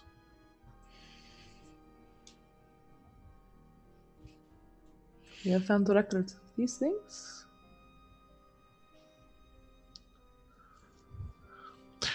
Well, then you know some of what I can tell you then.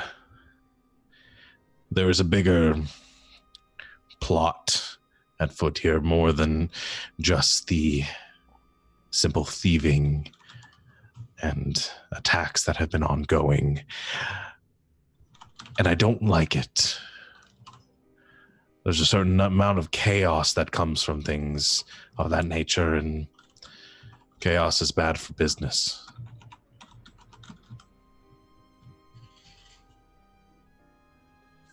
Tell us what you can, and we'll try and put things in order.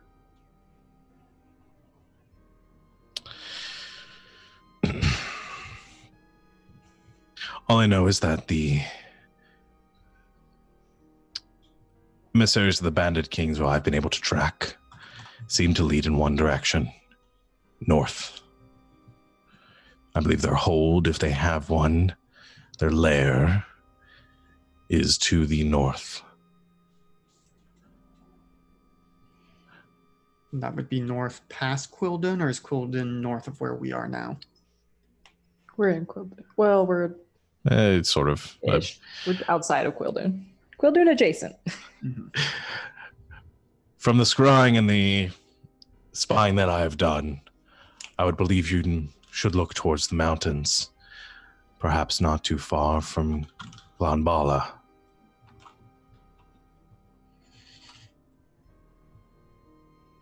All right.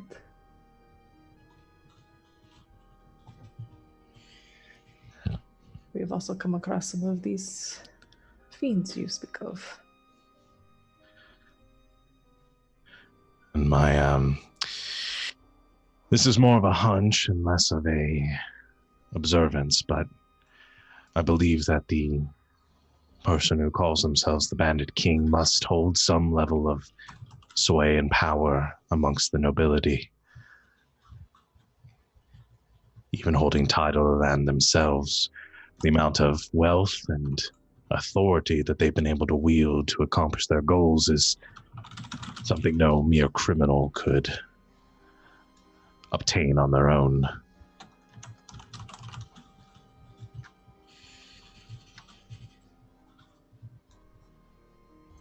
All right, so we're looking for somebody in power. Chad, you might know some people there. Yes, I am very familiar with the nobility, particularly in Glanbala. That'll be helpful. Wait, you're a noble? Noble adjacent. I'll explain later. Oh, fuck me. I'm saying this in front of the beholder. Shit you learn. I would never have guessed. So, the Bandit King is presumably among the nobility in Glambala. Do you know how much, how much sway, what their interests are here in Quildun, what manner of influence they have in this hold? It's unknown to me the nature of their dealings here, but they do seem to have a particular interest over this region. Thus the hiring and the contracting of myself and the other former bandit leaders. I don't know exactly, but my assumption would be attempting to claim more territory for themselves.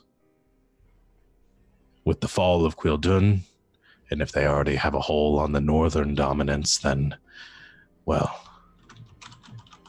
they would control most of the western territory of Ishfornen.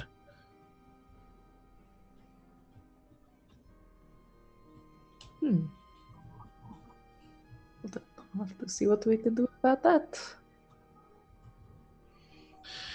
And I would be grateful for your efforts. If the Bandit King falls, then things can return to how they were, and I can get back to my business.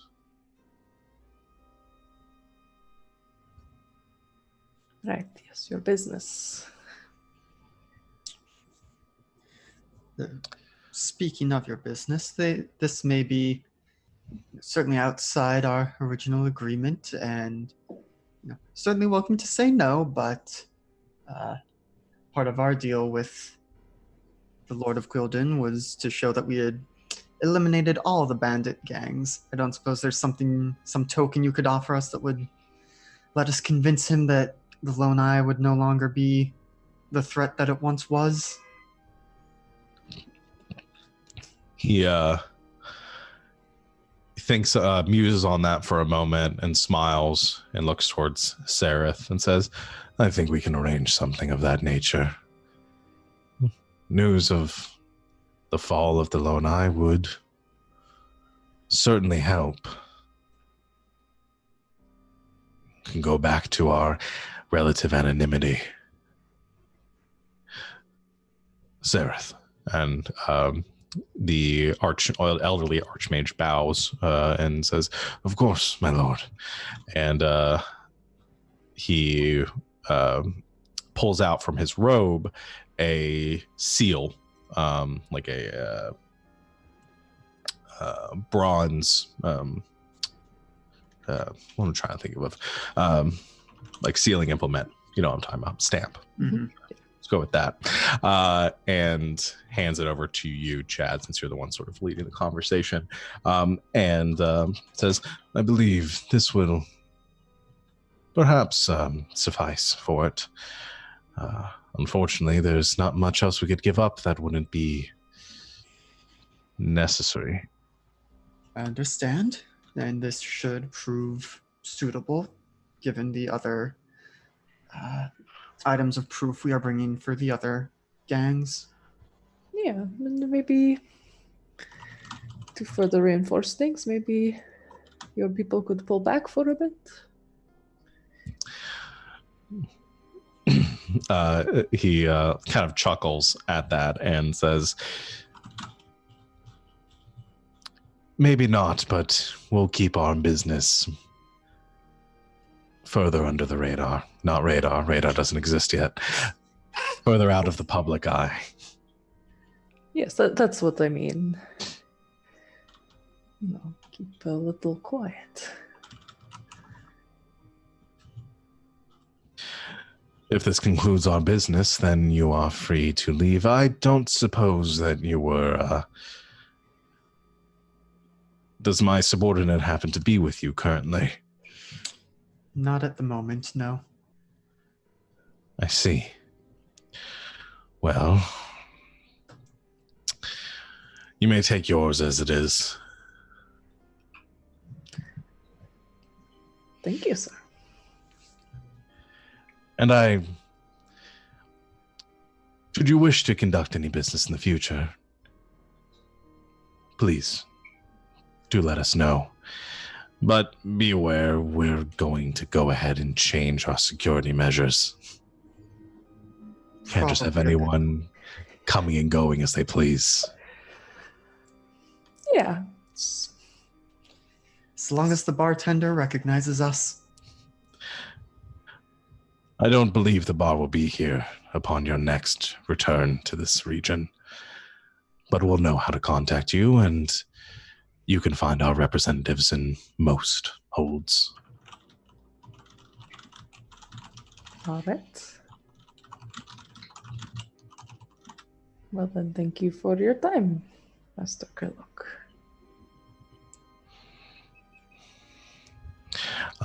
And he begins to hover away. Can we leave the way we came, or do you need to teleport us out again? Sareth can handle that. And he disappears into the cavern below. And Sareth approaches the five of you and says, Matthias included now, and says, I suppose you wish to return to where you initially entered. Yes, if you could. Most of our stuff is still there. All right. Well, it's been a pleasure, but you'll be leaving now then. And he claps his hands together, and another rift opens up in the air, in the space between you and him. And he says, you can leave now. Bye-bye. Bye-bye. Don't be so sassy about it. Steps through. Chad just nods at him and goes through. Matthias says, bye, sir, and steps through too. And one by one, you all step through the portal, and up here I give outside, Sarah a nasty look on the way out, though. he returns it with a nastier look. It's not nastier. It's the nastiest. Roll a nasty. How do I roll for nasty? Just roll a d20. He'll roll a d20 too. Well, I rolled a natural 1. 19! Okay, you win. It is nastier. Nastiest. He actually balks at that, almost loses concentration on the spell. And we're stuck here. I'll You're walk stuck in out for this forever. nasty look. I hate this guy. And you both step through. And you're outside of the mossy stone again. How does that eye poop? Magic? That's the first thing you say. Never thought about it. I know, it was playing on my mind the whole time I was in there. I'm like, how does he? And then if he had a headache, would it be just like all the little eyes, or just the one? Like, Just the whole thing. Matthias, are you killing okay? him, right? Oh yeah, we're definitely gonna get him. At some point. It's probably Yeah. gonna come up. Because you kill a bandit king, he gonna become bandit king, and Yeah, that's one thing that there is now sort of a vacuum of. Sort can I of have a look at bad that guy. letter? Which letter? Like the seal he gave us? Yeah. I think Chad I'm so Kinda. not gonna, hesitates a second, but hands it over. I'm gonna study the shit out of this so I can forge it if needed. All right, make a check. You can be including your forgery proficiency, but I'm gonna say it's gonna be intelligence based. So intelligence plus proficiency. But I got this thing. Oh wait, what? You got a thing? Yeah. Oh, that's This thing. If I knew I could change my rolls just based on saying, but wait, I have a thing, I would have been doing that for the last 14 sessions or so. Oh, okay. Yeah. Shit. You just have to see it. Okay. Yeah. I'm like, All right. Cool. Never mind. You study it. I assume he whispered something to Sean. Didn't show up for the rest of us, but I don't know. I'm assuming you meant to whisper it, or did you? No. Oh, okay. Your rolls might be set to automatically whisper because I made your sheet and I always forget to change that. Tell us about the thing. Oh, it's my charlatan background feature. I just need I can forge documents including official papers and personal letters as long as I've seen an example of its kind or the handwriting I'm copying. Ah, that's So dope. Oh, yeah, really? That's dope. Yeah. that's pretty cool. Okay, you've seen it. You can do it. So you're back outside. You're at your wagon. Nobody got zapped. Matthias, come here.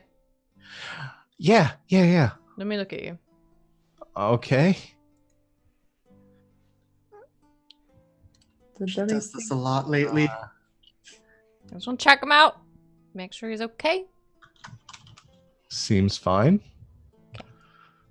I don't know if you like want to make a check or something. He's no injuries, no bruises, but No, yeah. concussion. No, seems perfectly healthy. Check the back of his neck. There's nothing on the back of his neck. Just a birthmark that he's very self-conscious about. Wait a minute. Tell me something only you would know.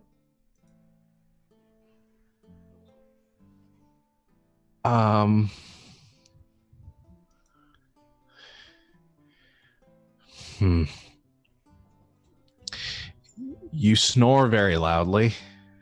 That is not something only you would know. Okay. All right, you read your cards for us once. Yeah. What card did you pull for me? Oh, wait. And he shuffles through the cards and he goes, this one. Is it that one? And it's the one. I don't It was know that what one? Okay, card great. I never actually gave you the No, cards you on didn't. it, so- Oh, yeah. Okay. Okay, that seems to check out. I scoop him up and squish him in a big hug that's probably hurting a little bit. Ow. We're sorry it took so long. Set him back down. Yeah, I'm kind of hungry. Do they not feed you? No, they fed me. It just wasn't like really good food. Okay, you don't look like you've lost any weight. No, it's been fine. It was just Sarah's not a very good cook, and What, he's the cook there? I mean, they don't really feed anyone else. They just said that was the only prisoner they had, so I'm a prisoner guest, I guess. Yes. Did you ever see Krillak eat? Does he eat stuff? Like, No, never saw him eat. And I I've guess he seen never poop. poops. Everybody poops. I even read that book, okay? And I'm not... there's a whole book about it? You never read that one as a kid. No. kid. Anyways, well, He just pushes it farther down in his backpack, like, oh. My favorite. we're close enough to Quildun that we can get back, go to the tavern, get you a meal, or Awesome. I also want to sleep on like a good bed. Can we get? I'm gonna get a nice room this time because Yeah, let's do it. yeah. You have funds? Chad Is will there like pay a- for it. You did a lot for us. yes, we have some funds that I'm Mhm. sure. Chad And will pay for it. once ever Five since course that we- banquet meal coming my way. Just Chad's got it.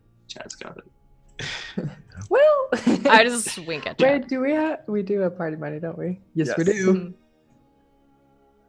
That's how much. Excellent. Yeah, still a decent amount, but we That's how spent a lot of it on gear before. We did. For good reason, I think. Yeah. He says, "Yeah, I'm ready. Can we get going? I just don't want to stay too close to here now, just in case it sucks me back in or something. I'm just ready to go. Can I do that? I don't know. Speaking of sucks back in, do you remember the little stone? Like pulls it out. Do you remember this thing? Yeah.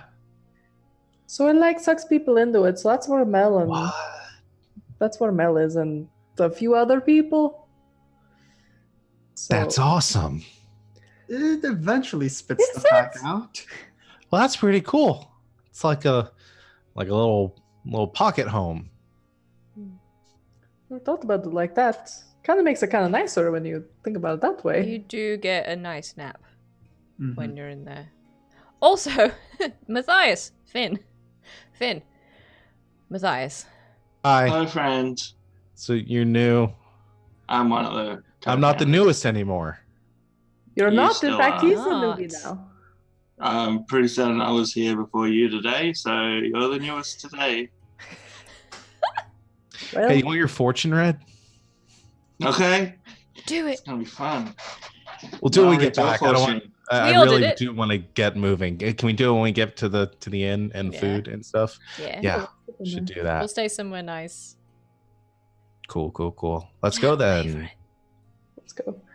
I think while we're traveling, Panger like hops out of the bag and like curls up on Matthias's lap. He starts Just a like little bit.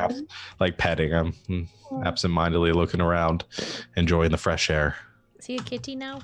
Yes, he's a kitten. Yay. The back. There's It's a a white. stray cat in here. Oh no, There's it's Panger. He's mine, and it's like a big, very fluffy white cat that has like one eye is blue and one eye is green. Oh, White cat. we have different colored eyes as well. That's cool. We're friends. The cat okay. is Finn from the future. I figured it out. Okay, you guys get. Wait, you're writing the story. Wait a minute. You get back in the wagon and head on down the road back to Quildun. And Matthias is chatting and stuff as he probably hasn't somebody to talk to much in the last few weeks as you are heading on down the road. And eventually you do see kind of through over the hills, and you see Quildun approaching and looming in the distance, growing larger. The big wooden palisade that surrounds the city, and you can see like the tiered and the beacon that sits at the top of the highest tier of the city, looming above everything else, casting this bright light out into the steadily growing dark, as it is pretty dark outside now. As you reach the city gates, though, you do notice something that I don't think, that I definitely think stands out to you, especially Chad.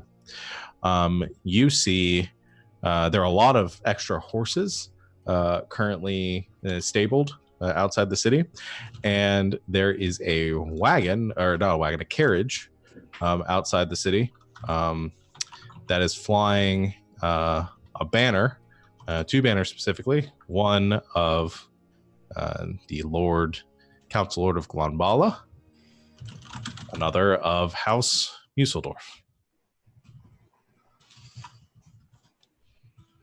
The carriage driver is currently tending to the horses. There are a few other guards around, but there's a carriage parked outside, out front. Okay, Finn, very quickly. I'm originally from Glanbala. My father is the steward to the council lord there. I was somewhat ousted when he married another noble lady. She was not a fan of my father having a bastard, and so I left home, but seems like maybe he has come calling. So. Oh, and he's... Okay, wait, isn't that like your family banner?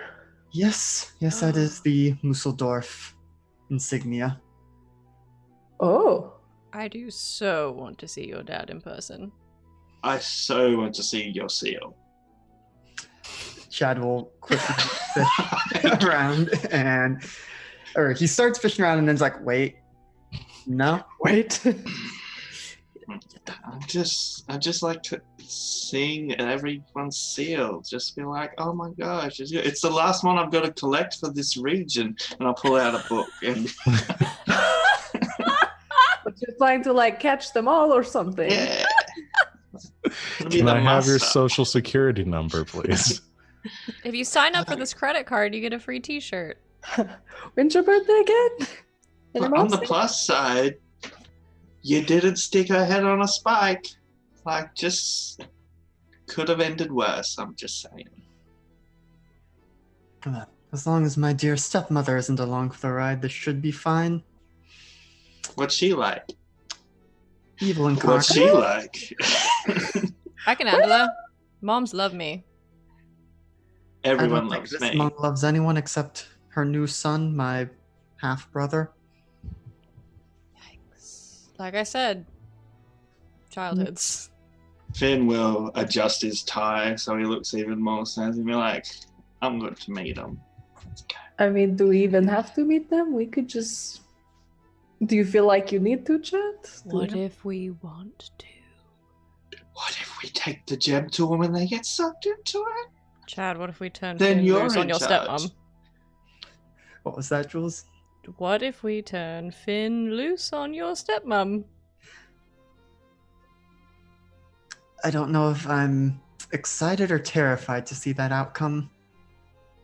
But to give you an idea of my dear old stepmother, she is a worshiper of Charlie. Oh, she's one of those. Yeah. Do I know what Charlie is? Yes. Does anyone really know what Jarlee is? Jarlee is the correct pronunciation of it. Okay. I'll give Finn a very brief rundown. Yeah, it's in. I think it's in the lore handout under the Pantheon. Dawning City. No, where's the Pantheon Pantheon? of Sarthia. Jarlee, the Mad Emperor, god of secrets and the void. Yeah, there are 6 gods of Sarthia. He's one of them. He cray. He cray cray. The Mad Emperor. He seems pretty cool. He secrets away knowledge. His Yeah. symbol is the blind eye. But I'll leave you to read the handout there. You can get an idea of the Pantheon and what they're like and all about. But you're entering the city. Do you guys just go to a tavern for the night, or are you going to go report in? What do you want to do? What time is it? It's the sun has set, but I'd say it's the sun's setting early now as we're approaching winter. So the equivalent of probably like 6 o'clock in the evening. Sure, I'm trying to see if the Iron Creek Inn, that's where we stayed last time. Oh, Yes, it let's is. go back there. Though checking with Matthias if they have rooms that are going to be luxurious enough. They have beds. Yeah. They got that's fine. That's fine. We can stay Gotta there. make sure they get extra pillows or something. Come on. Nice and cushy. So you head to the Iron Creek Inn, and we'll skip through. You get your rooms and throw your stuff in them, your suitcases and all that. Pay for your horse stables, all the rooms and the lodging, and for the horses. I'll say it'll be like 8 silver. Okay. Taking that out of the party funds. Perfect. I mean, I suppose if yeah. a couple of us wanted to run up to the old council lord and say, hey, we did it, and turn that in, I mean, I can stay here with Matthias. Yeah, but Matthias, did I ever tell you about the time I fought off 4 ice giants to save a family? No, that I- sounds awesome. Or Finn could stay here with Matthias. I can keep him busy. well, I mean, there's a chance that if a council lord from another city is here, they might already be. He might be indisposed. Meeting with him, True. unless you can think of another reason why council lord will come to the city, Chad. I mean, there are trade agreements between the holds, and if it's, as is now maybe the case, one of the lords has more nefarious purposes, they could be here about that. Yeah, that's a good point. Have you tried the strategy of just going, who here is the bandit king? You know, Raise your we hand have if you're not tried the it. Bandit King. Like, Oh, damn it. Oh, no. And, I mean, Chad, I know it sucks, but we do have to consider the possibility that... Yes, that it's either. Please hold while I look up names. just say Name, mum or Prince dad. died. Just say mum or dad just to cover it. If it's Mama or papa. Could be Lord either Ruad, I don't know if I'm saying that right. Could be my stepmother. Could even be my father. Do you think he's capable of something like that? Do you think I'm capable of something like that? Are you very much like your father? Well, I was until my stepmother got his claws into him. Got her claws into him. So wait, is your dad a tiefling? No, he's human. My Yo. mother was the tiefling. Ah, Stepmother is also human, so extra unpleased to have tiefling child running around. Yeah, she's something else. If your father is as stringent is not the word I'm looking for. As stuck to his ways of doing things as you are, probably not him. We can only hope, but we do need to come up with some method to make it so that we can tell if this pendant glows if we find the Bandit King, but without, shining like a beacon with whoever it is. Yeah, that could be a little suspicious if that pendant of yours just sort of lights up. Could we come up with like Could. another reason that it was lighting up? if Like it lights up when up, you're can hungry. you just do some little dancing light thing so it kind of blends in? Yeah, I mean, I could try to hide it, but Just be like, bow, bow, bow, bow, magic show. Your restaurant reservation is It starts buzzing and lighting oh up. yes, finally! We've been alive for that all year. oh, we have a reservation at PF Chang's. We'll be right back. So we need to come up with a reason, but either way, I imagine if I keep it in one of my hip pouches and behind me, Hilda, if you stick behind me and you notice if it starts glowing. Yeah, I mean, do you have to be the one who has it? I don't know for sure, but I imagine it has a connection with me. Either If way, you keep it out in the open and it glows and someone reacts funny to it, kind of know who it is. well, Fair. let's go for it. And we roll for initiative. Oh yes, I forgot that was And- our weird code word. You roll for initiative. I mean, I suppose, I don't really live the noble life, but I assume there's always some new trinket or fancy piece of jewelry that people are after. If someone really wants to know, it's some magic novelty that you have. You're probably the one that would have it, so... Yeah, you picked it up in your travels. Lights up when you see a pretty face. Always works, trust me. Once again, not a bad idea. Gonna be a little weird if it turns out to be my stepmother. Well, or then my you just say it in a Yeah. sarcastic tone of voice, and...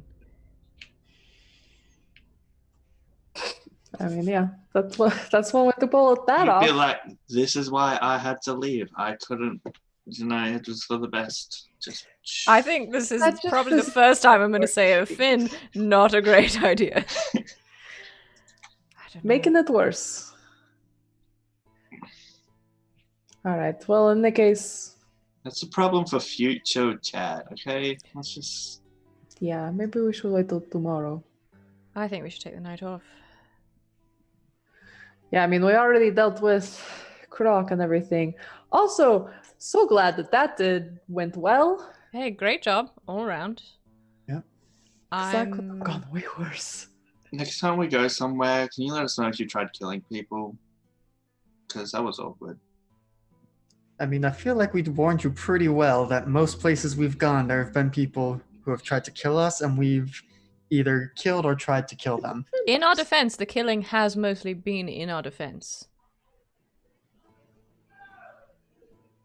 Okay, I'm just saying, I'm like, hey friends, you guys tried to kill me. I'm like, awkward. Well, so far, I don't think we have too many people in the city itself that have tried to kill us or we've tried to kill them. I mean, Paul, we but did he's in kill the the rock. reputation of those one guys who tried to claim they were us. Yeah, who would dare do that? Yeah, who would do that? Mhm.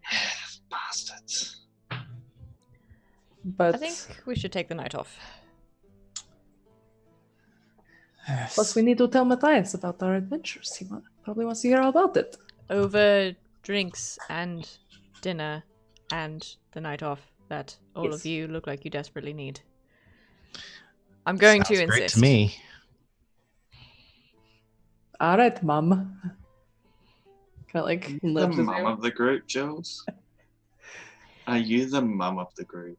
Maybe. Make sure they all stay alive and wear their scarves in the cold and eat their dinner. And also, drink the wonderful and very tasteful drinks that I'm going to go now order for them because it is a thing I know a lot about. All right. On some nice music. So you guys are in the Jules heads over to the bar and gets a round of drinks for everyone, and food is brought to the table. And as the evening wears on, the tavern begins to kind of come to life a little bit more. The Iron Creek Inn not being the most popular in town, it's near the wall and it's a pretty small place, but there are a couple of locals that you've probably seen. You guys have stayed here for like a total of like 3 weeks now, so you've seen some regulars coming in and out. We basically are regulars now. Yeah, you guys are, and the innkeeper, the barkeep is familiar with you, and you get your drinks and all that. I'd say like a night of food and drink probably not going to cost you more than like 3 silver, if you guys are drinking heavy. Let's see. I will deduct. I don't have that much of a little bit. constitution. I'm a little that way, okay? Yeah, I think Hilda gets into it and is like trying to like telling the story to Matthias of like all the adventures we went on. So drinks a little extra. and Matthias is sitting there, he's like, that's all I did is sit around and Krillok just asking me questions and stuff all day, just like, what are your friends' weaknesses and like where are they from and all their names and like and all that stuff. And so like that's all I had to talk. Did you tell him stuff like that? Well, yeah, he asked. You were honest? Yeah. Good work, okay? Lying is terrible. I'm just kidding. That didn't happen. But yeah, I mean, the only person I had to talk to was Sarah for like 2 weeks, so that was very boring. And he looks over at Finn and says, "Oh, card reading. Hold on." And he like scoots over across the table. Oh yeah. And says like, I'm blah blah blah. My patron, my mistress is she is a being of fate and guidance, and I like to read everyone's future. And if you don't mind, I'd like to read yours. Go right ahead, friend. That's gonna be fun. We should make this our guild initiation. I like it. You have to let Matthias read your future. And he does. It takes out a collection of like tarot cards, but they're not quite tarot cards. The images on them are more like abstract. They don't actually have like they're not named or anything. They look very faded and very sort of unreadable almost. And he shovels them out in front of you and then back into a pile, and then lays out a sort of a semicircle of them in front of you. And he says, okay. And he focuses and he closes his eyes for a minute. When he opens them, his eyes have gone this sort of like silvery pale color. And his hand sort of traces over the collection of the cards. And he speaks out in a softer voice and he says, pick a card. Okay, I will pick a card. All right. You draw a card from the collection. You look it over, and like I said, the image doesn't look. You can't quite make out what it is, but it almost has like a feeling of familiarity to it.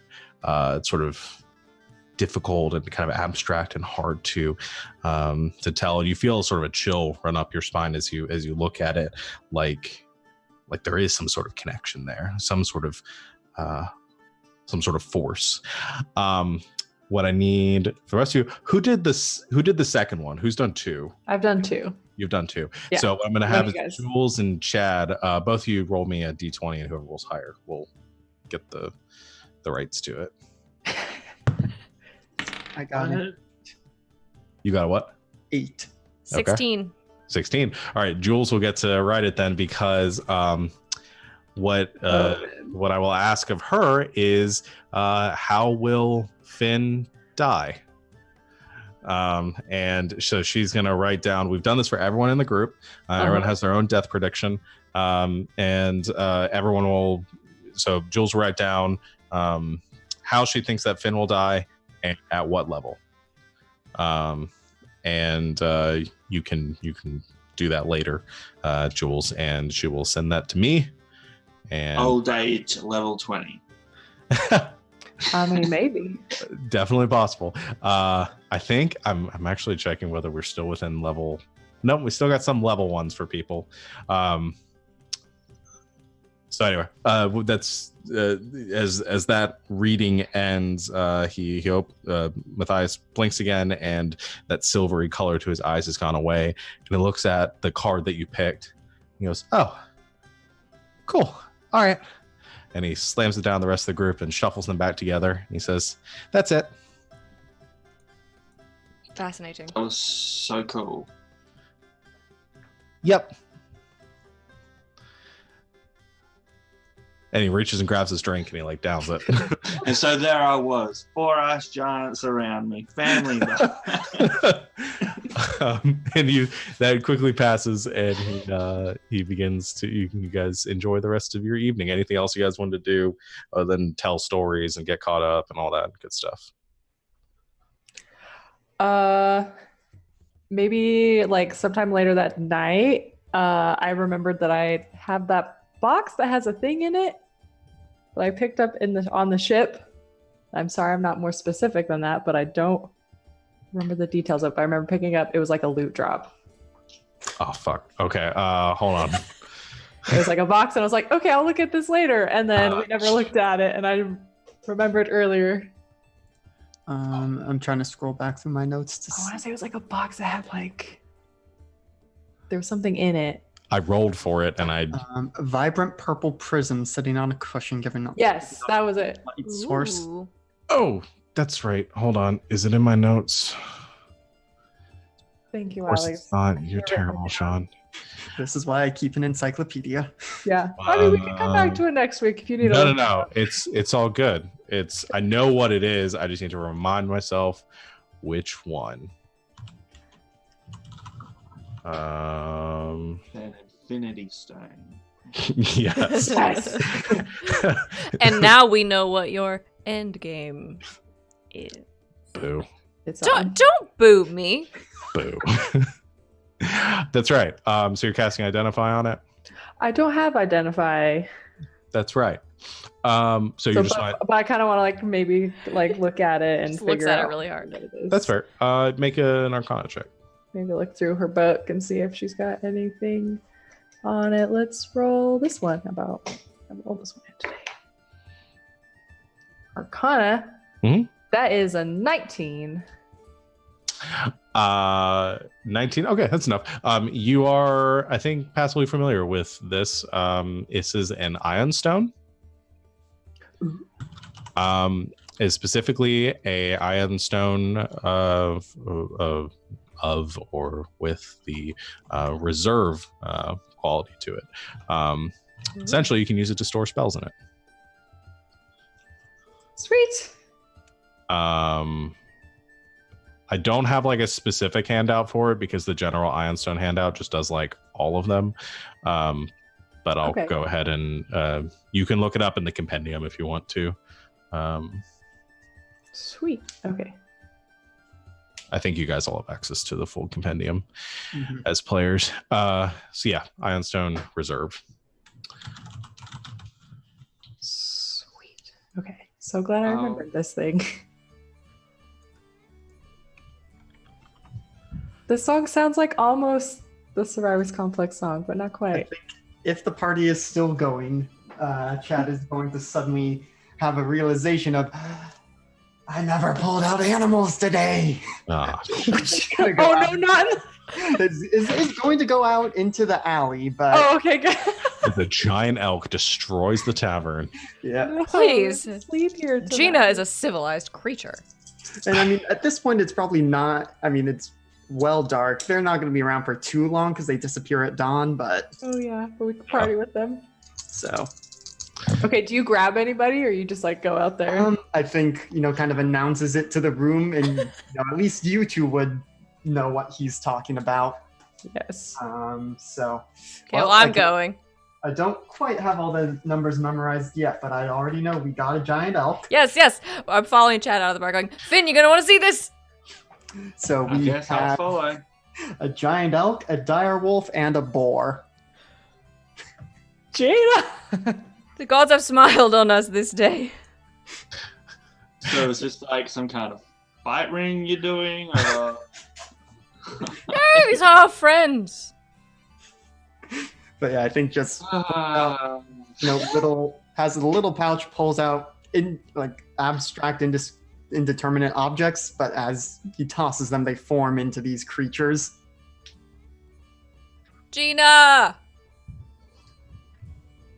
Oh, it's the elk.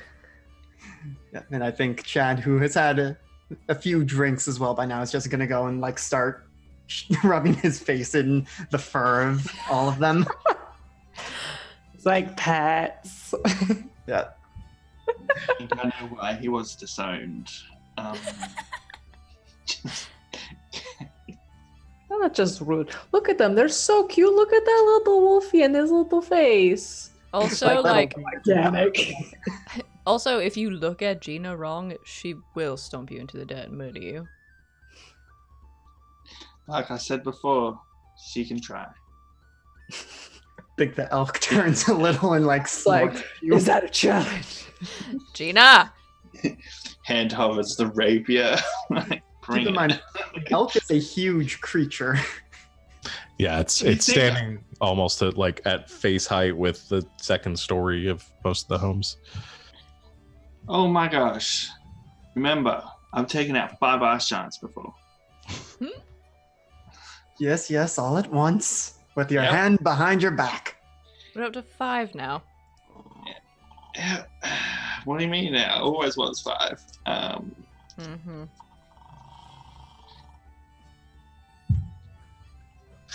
Yes. All right. Does anyone have a book I can read? Because I'm out of books. I Who mean, wants I've to got just like read something? a spell Okay. book. I don't know if Yeah, that's just need very the book to entertaining. read. No one owns a book in this place. That's I mean- like those kind of books. They're sort of heavy to carry around while you're... Guess I'll just read Everybody Poops again. There was like a... Well-worn copy. Did we? There was like a library or something that we went to. There was. Because I read that book on boats. Mm-hmm. It's And just, then you sank the boat. It had an evil demon stone on it. Fair. Did not read a book on Stone? evil demon boats. Are you sure it was an evil demon stone? Yes. How sure? He I mean, speaks Kraylock demon. even. Yes. Chad will say the next bit in Infernal, but says, it started doing really creepy things as I got closer, and I think if I spill my blood on it, it might open a portal to another dimension or something. But I don't know. Welcome if to the anything- guild. Infernal. And you didn't try? Does Finn know Infernal? No. Oh, you said that in Inferno. Uh, Someone at the other end of the bar is like, It's like WTF. it's like a tiefling across the room that just gives you a strange look and then just like scoots a couple seats away.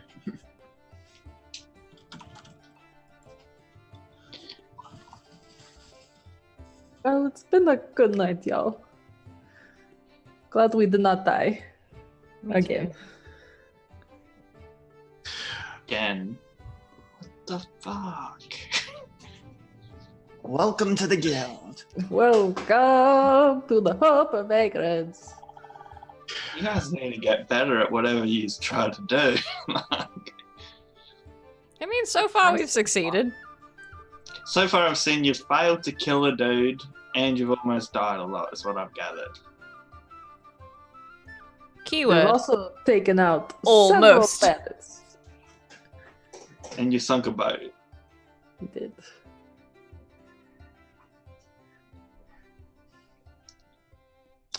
All right. Anything else with this night of frivolity, or do we skip to the next morning? I have one thing I want to do, but after everybody goes to bed. Okay. I'm just gonna make a seal of nobility from wherever I'm from. Okay. Make a check with your forger's kit and charisma. Oh my gosh. That is a 17. All right. You're a lord ished until close scrutiny. Jules, is there something you wanted to do? Yeah. Once everything is like calmed down and everybody has gone to bed, I do want to go outside for a little bit. Mhm. So it's stuck in a rock for a little bit. And I want to pray, and then I want to cast Commune, which I can cast now. Okay. And contact my deity or divine proxy and ask up to 3 questions that can be answered with a yes or no. I only have 2. I might think of a 3rd one. Okay. What are your questions? I want to know. Trying to decide what order to do them in. I want to know if the Great Father thinks that Finn has good intentions. Yeah. You're outside and you're kind of find a patch of grass to sit in, and you sit down and concentrate, and there is sort of a breeze on the wind that carries through you and up, and you look up and you can see like the clouds part for a moment, see the stars up above, and you just get this this feeling kind of whelm within you, this like affirmation, like peace and calm. Okay. Good. I want to know if I've been sitting here for so long trying to think of how to phrase this as a yes or no question. I want to know if I guess same deal. I want to know if Matthias's patron has intentions that align with our own.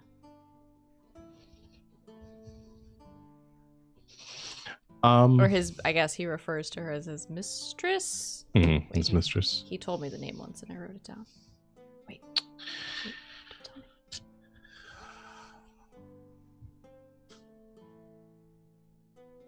Pensalia. Yes. You receive a kind of a similar message, but there's a tone of like uncertainty to it. Like not, I think the answer that you get is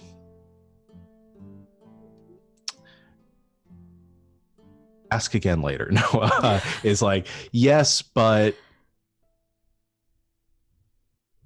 It's complicated. it's complicated. Yeah.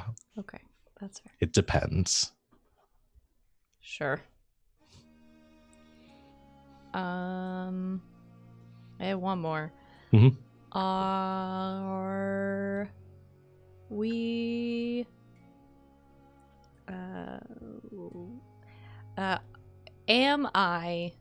are we on the path you have laid out for us still?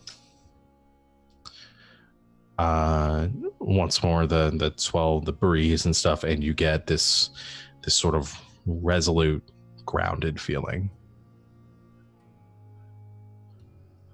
So like again, like this yes, but a very affirmative, like yes. I think I just sort of like have been like sitting awkwardly on the ground this whole time and just kind of open her eyes and look up towards the sky. And, well,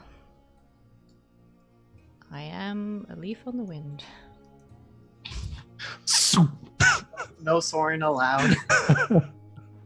And you're impaled. Seriously, though. All right. I'm a leaf on the wind, and I go where you carry me.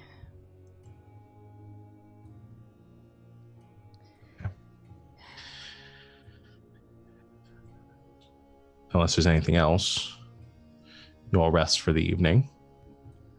Not that I think, well, you used like a couple spell slots. You wake the next day.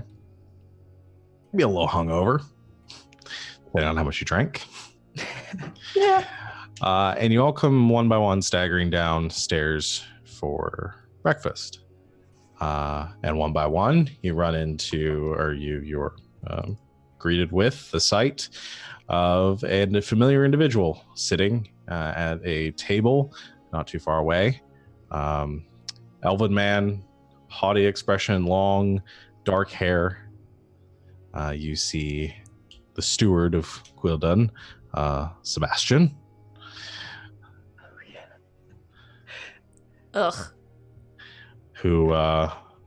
Whoever's last sees all your companions sitting at a table with him looking equally annoyed.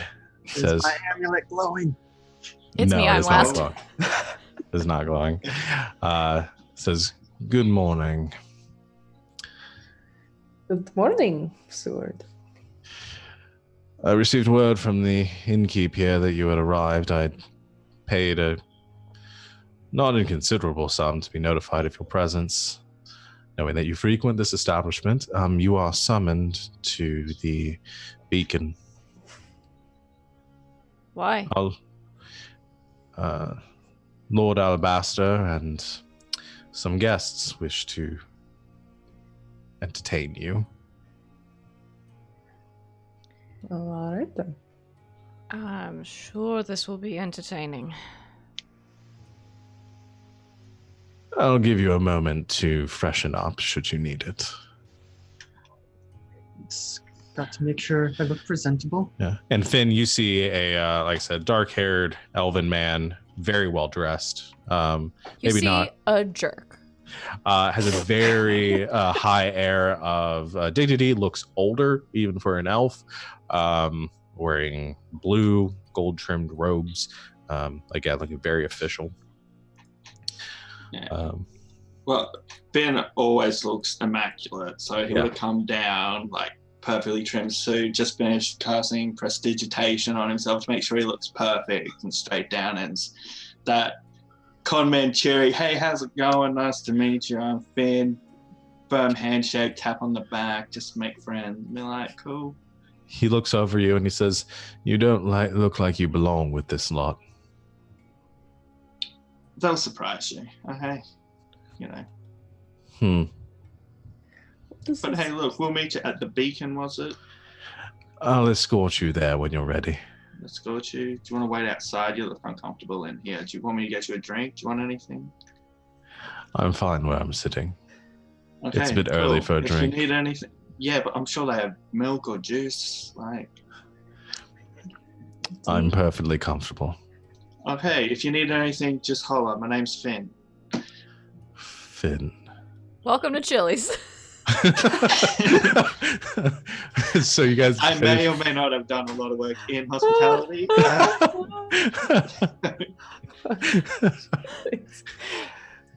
But in Jules's mind, she will hear Finn's voice going, "Don't be alarmed. I can do this stuff. It's all cash." The fuck is this dude?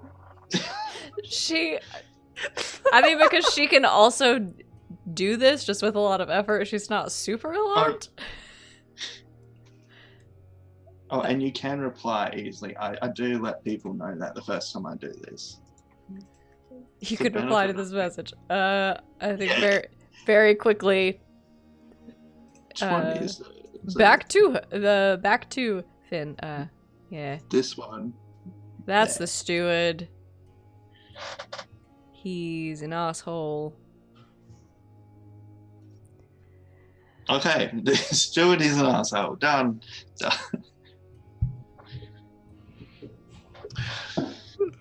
So you finish gathering Oh, yourselves. he doesn't like us. And I think yeah, as he stands, seeing all of you are ready, he says, "Please follow me." And he leaves the tavern. You can see there are a couple of guards standing outside the tavern that are escorting along with him. They don't look like hostile to you, they're like escorting you specifically at like spear point, but they are carrying along with him. And he leads you up the escalating ramps. Finn, I don't know if you've probably been to Quilden before, but it's this 3-tiered city. The bottom tier is this like working like stone quarter here. You have the this middle tier, which is sort of like a more of like a merchant's district, and then the top tier of the city, everything's sort of built on in this like diminutive effect of the city. It has this like some of the noble estates, and then this massive wooden structure, the like sort of the town hall, the I don't want to say palace, but the main estate of the council lord of Quilden, and it has this massive burning like, well, a beacon on top of it, which gives it its name. Yes. Can I, before we get all the way to the top, I just quickly, like on the way out, want to ask Chad, just in case, you know, we meet your family or whatever, how are they on the whole religion gods thing? Well, as I said, my lady stepmother worships Jarly. Right. My father, I don't know if she's swayed him over to that before he had, you know, well, most of the people without a particular deity do, you know, give homage to all of them, but none in particular. Right. It's always good to know going in if I should, like, play up the, you know, super holy Of course. thing. And Sean, what I remember what the Council Lord of Glambala's religious inclinations are. I think similar to your father, there's not like a particular religious affiliation of them. It's like most nobility, sort of gives homage to all of them depending on the circumstances. Mm-hmm. Tone down. Got it. And just before we get there, how nervous does Chad look? Well, he is dressed in very fancy clothes. You know, it's not quite a 3-piece suit, but he is not wearing his plate armor. Also leaving behind most of the arsenal that he has accumulated. Probably still has Dragon Maru, because that is, you know, a fancy weapon. I don't know if he can leave behind the returning javelin. You can never take it. Let go of it. Yeah, you don't have to have the javelin. Yeah. But I will say, if you leave it somewhere, you can't just be somewhere else and be like, and like Thor's hammer it like back to you. So Mjolnir.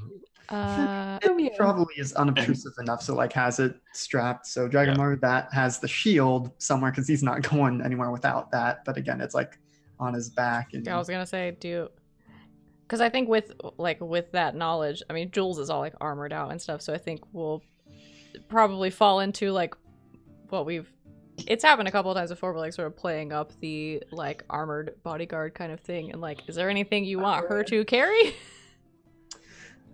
Just in case? Maybe the pike, but that would be about it. Okay. Other than that, Chad I also have like a whole great axe for some reason, but yeah. Okay. But Finn will adjust your clothes because it wouldn't be perfect and it would be getting on his nerves. And we'll just remind you that you could probably kill everyone here, so don't be nervous. And we got your bag. And secretly cast prestidigitation just to make sure it's clean on everyone. Just be like, look, come on. We'll say, yeah, Chad probably isn't dressed perfectly, but it's pretty damn good. Because he was straighten things up. That Baba didn't raise no fool. Yeah, but there was a question before all that. How nervous Chad is? Yeah. I think he's I don't know that he looks nervous, but he definitely has a different demeanor than you've seen him with. Jules and Hilda especially, whereas normally he's relatively easygoing when he's not playing up for like, I am in charge here, I'm an authority figure. Now he's almost looks like he's preparing to be subservient or like submissive. I'll just reassure that you could kill everyone if you really wanted to.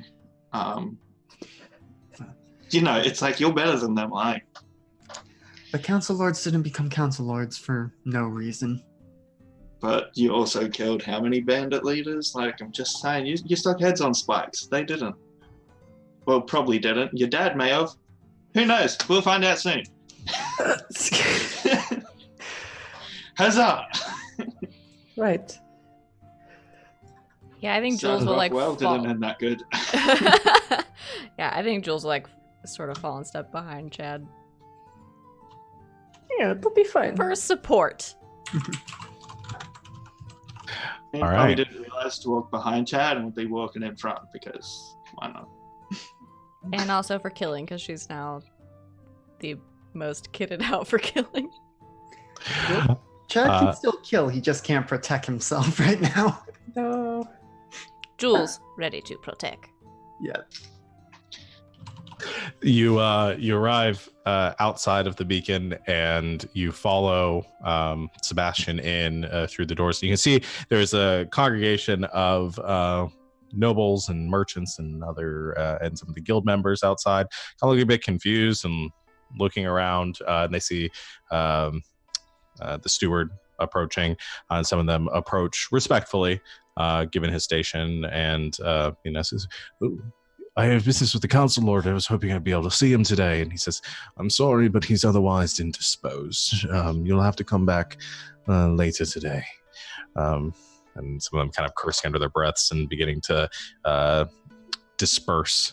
And you enter through the perpetually open front gates of the beacon and into this like holding room where there are some more attendants milling about, and you do see a few guards here as well. Some of the Veil Guard that you expect, and some of the personal guard of Lord Alabaster, as well as some of the personal guard of your family, Chad. Maybe a few familiar faces amongst them. And the steward walks up to the doors and turns around and says, please wait here for one moment. And he silently opens the door. You can hear a bit of conversation for a moment, and then he closes it behind him as he heads into the room, leaving you out here alone for a moment. I think, there's probably at least one of the guards that Chad knows, and, from where he's sitting, will just be like, how are you doing? How have things been since my departure?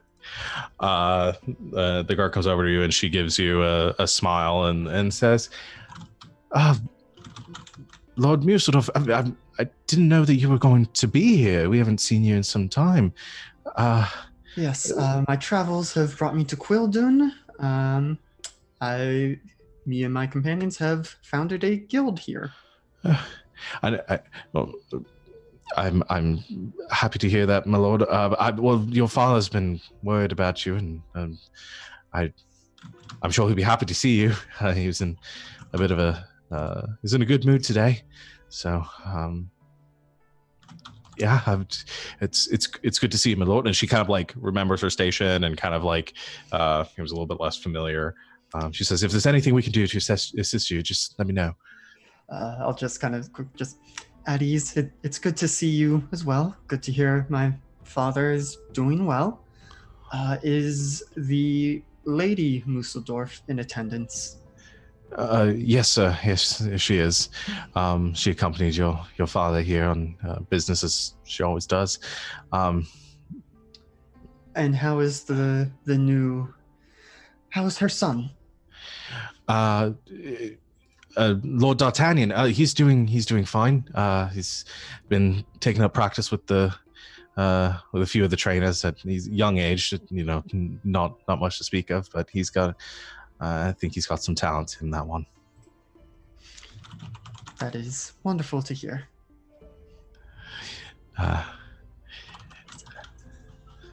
She says, I'd be interested in, I'm sure some of the others would like to know what you've been up to. From what we've heard, there's been a lot of talk about and as she is interrupted as the door opens behind you, and the steward steps through, leaving the door open, says, you may enter. I'll be sure to fill you in later. She gives a bow and says, of course, my lord.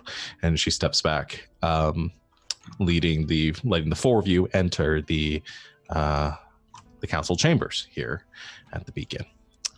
And as you enter the room, you can see it's been mostly cleared out. You're using to see this space like filled with people here to petition and speak with Lord Alabaster. It is not currently. In fact, you see the throne at the far end. There are a couple guards flanking the throne. Lord Alabaster is currently standing sort of directly in front of it. And he is standing in front of and speaking to another older man, which I guess I'll describe. Lord Alabaster looks half-elven, older, probably in his about middle-aged for a half-elf, grayish hair, dressed less ornate, more simple leathers, utilitarian clothing, a lot of grays and dark greens and things like that. Still nice cut clothing for a noble, but nowhere near the finery of maybe that you are wearing, Finn or Chad, at the moment. Standing next to him is an older man, human, probably in his late 50s, gray hair, cut and combed, kind of a thicker or thinned out gray beard as well, wearing a black doublet with a silver sort of vest over it. And standing behind him is a woman in a long black dress as well, with shades of blue and white kind of interwoven into it. She's younger, probably about 10 or 15 years younger than Lord Musseldorf, with dark black hair tied up in a bun. She has the clothing she's wearing is ornate and of her station, but you do see she does have a tattoo that runs on her face just below her chin, and a scar, a very slight scar over her left eye. She has a cold and sort of detachedness to her as she sees you entering, Chad, and Lord Musseldorf and Lord Alabaster both turn to you. Lord Alabaster gives a smile and a nod, recognizing all of you, and Lord Musseldorf has an air of curiosity about him as he excuses himself from Lord Alabaster. You hear his voice echo across the hall. Says, "Excuse me, my lord. I believe I have some business to take care of." Lord Alabaster says, "I believe I'll have some business soon after you." And Lord Alabaster heads back to his throne to sit as Lord and Lady Musseldorf come walking across the room in your direction, Chad and company.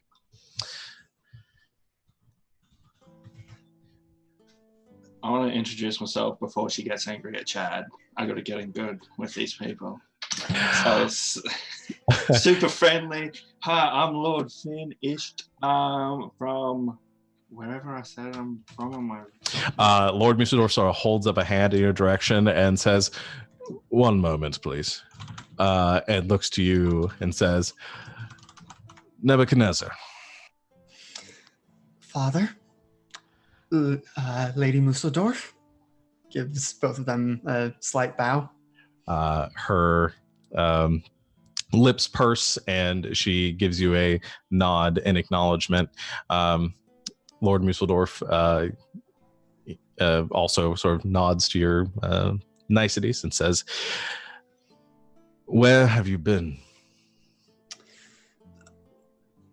Touring the countryside, taking care of the bandits. Without a retainer? I have traveling companions. He looks over the lot of you and says, sparse company you travel with. But they are good company, effective at what we do, and we look out for each other. He sighs. Damn it, boy. And he comes in and he gives you a hug. And he steps back and he claps his hands on your shoulders for a moment and he says, are you healthy? Healthy enough. Still I know how to cook. I've been eating well. And we rest in inns when we can. All right. I would have appreciated you riding at some point. Yes, well, I've never been that good with my letters. But I should have sent word, yes. And he looks down and he sees Hilda and he says, and you're responsible for this as well. A bit, but I did not realize that you would be wanting constant updates about your son, but we could change that if you'd like.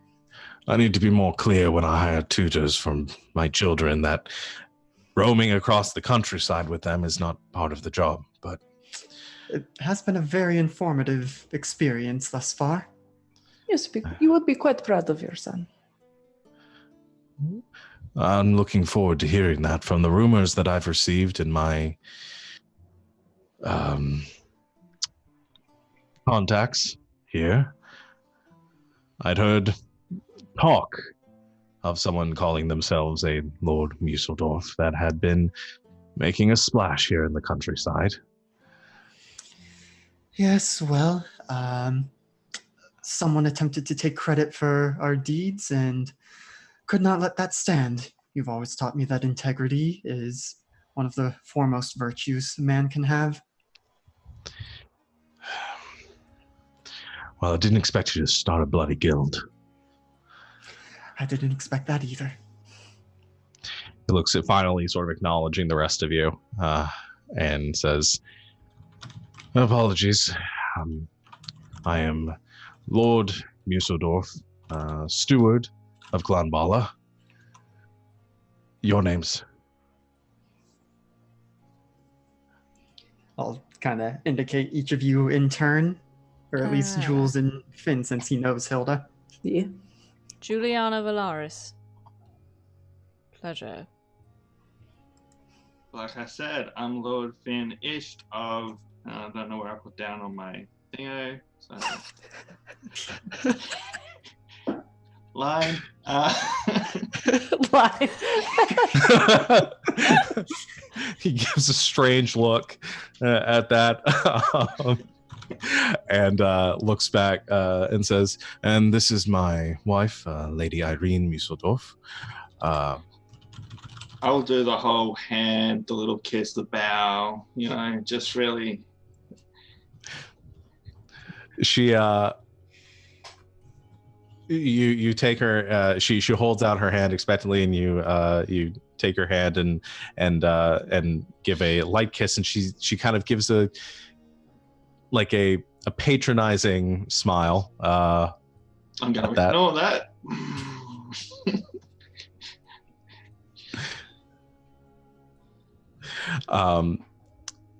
She kind of chimes in at this point and says, I'm glad to see you're all right, Nebuchadnezzar. It's good to hear that my well-being has been on your mind. I am sorry to have ever worried you. Oh, of course, we did nothing but wring our hands for weeks, worried about you and your mysterious disappearance. Your father sent many guards out into the countryside looking for you, and all came up short.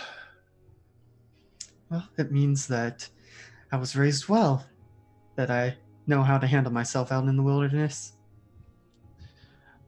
It seems so. And your dad sort of steps in, sensing the hostility there, and says, "Well, I believe we're here on business, so there's no need to conduct this entire reunion right here. I have some business with the council lord, proposal that I was delivering to him, but I believe you have some amount of business with him as well." We do. And Council Lord Alabaster is sitting across the room, like leaning his head on his hand and watching this with an air of amusement. Oh, this is his favorite TV show. Yeah, I bet. as his emotion says, "Please take your time." Chad clearly looks at a slight loss of like, do I continue with this? Do we get into the business? Lord Museldorf turns around and says, "My lord, I wouldn't presume to take up any more time than we have. I'll let you finish out the business and we can finish discussing our proposal as well." And you see Sebastian has gone across the room to his little to the table next to the throne and is sitting there with a ledger and keeping note of this the goings on in the council room. Everything you've said is now on the record. If that's the case, when I say it's nice meeting you to Lord Chad's dad. Lord Chad's dad. Chad's rad dad. He's rad. To Chad's stepmother, I would be, and it's been an exceptional pleasure meeting you, and just hold the eye contact a little bit too long before I turn and walk away. Make a charisma check. So because I am an amazing Kalistar, I get advantage on all charisma. No way. That's amazing. Yeah. Persuasion checks. Okay, yeah, I'd say this is. Well, there's no seduce, is there? No, there isn't. We'll go with persuasion. Oh, thank God I get advantage, because that first one was a 3, the second one was an 18, plus that is 26. And you said this was directed at Lord Museldorf or Lady Museldorf? Lady. Yeah. Lady Museldorf. Okay. That's dad got a cheers. Her look of her patronizing smile turns to more of a look of confusion, and then concern, and then curiosity. Oh. And then as she walks away, following, she breaks eye contact and looks towards, begins to follow her husband, and then just gives you one last look over her shoulder, and then turns back and follows him. I'm gonna ask someone, did she look back? Did she look back? She did. Yes. It's like slight little yes, fist pump down. Just as that's happening, Chad will kind of recollect himself. Lord Alabaster, I understand you have business between the holds to take care of. Don't want to take up too much of your time, but we are back with word on our pursuit of the Bandit King and the affiliated gangs.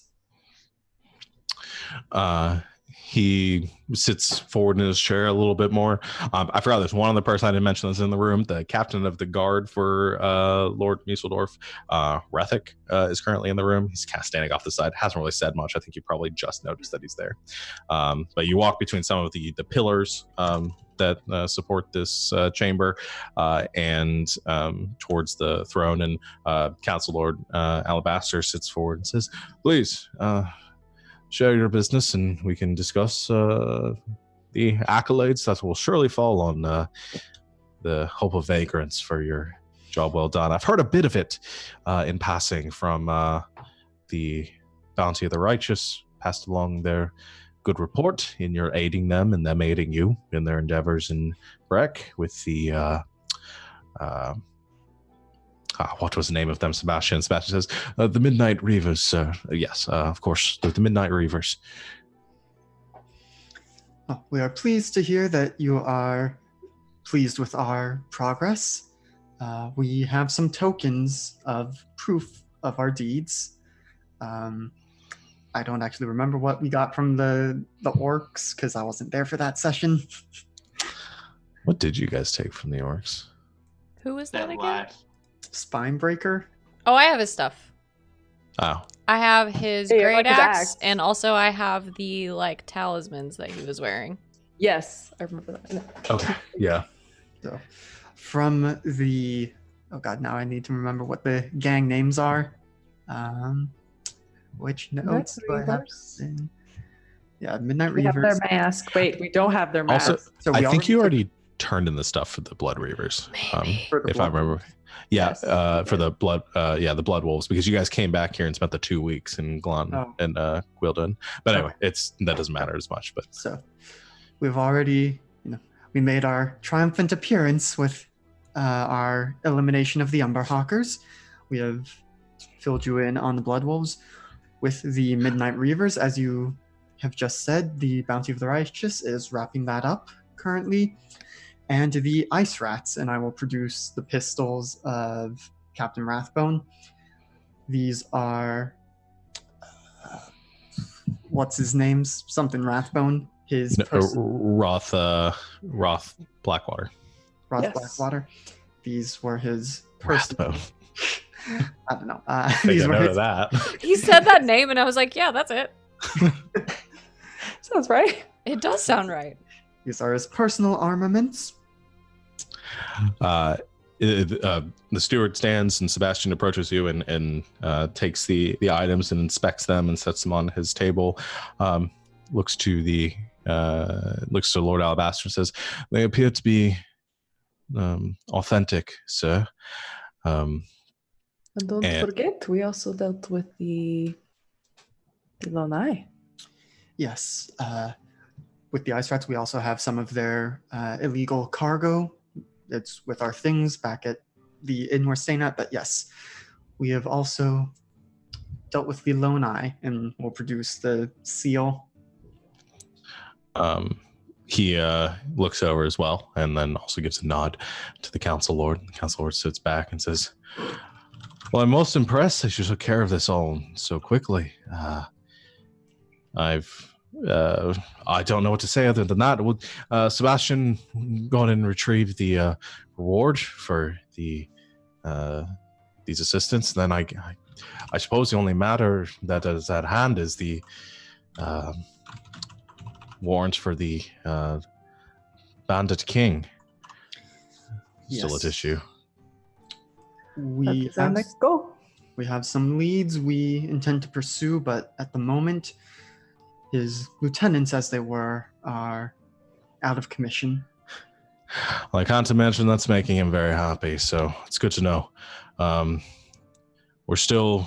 We don't have any leads on them, and I imagine you know more than we do at this point, given that you've taken care of most of the people that were affiliated with this individual. So I task you with continuing your good efforts and tracking them down. So We do what we can. Which luckily for you is quite a lot. He smiles at that and leans back and says, "I can feel some air of comfort knowing that most of those ne'er-do-wells are gone and no longer a thorn in my side. So we'll just have to make our preparations, try to pick up from the destruction that was left, see if we can move forward now that most of this mess is behind us." So there's a moment of silence, and with those words as Sebastian leaves towards the back of the room to gather reward. Anything while there's that pause in the conversation?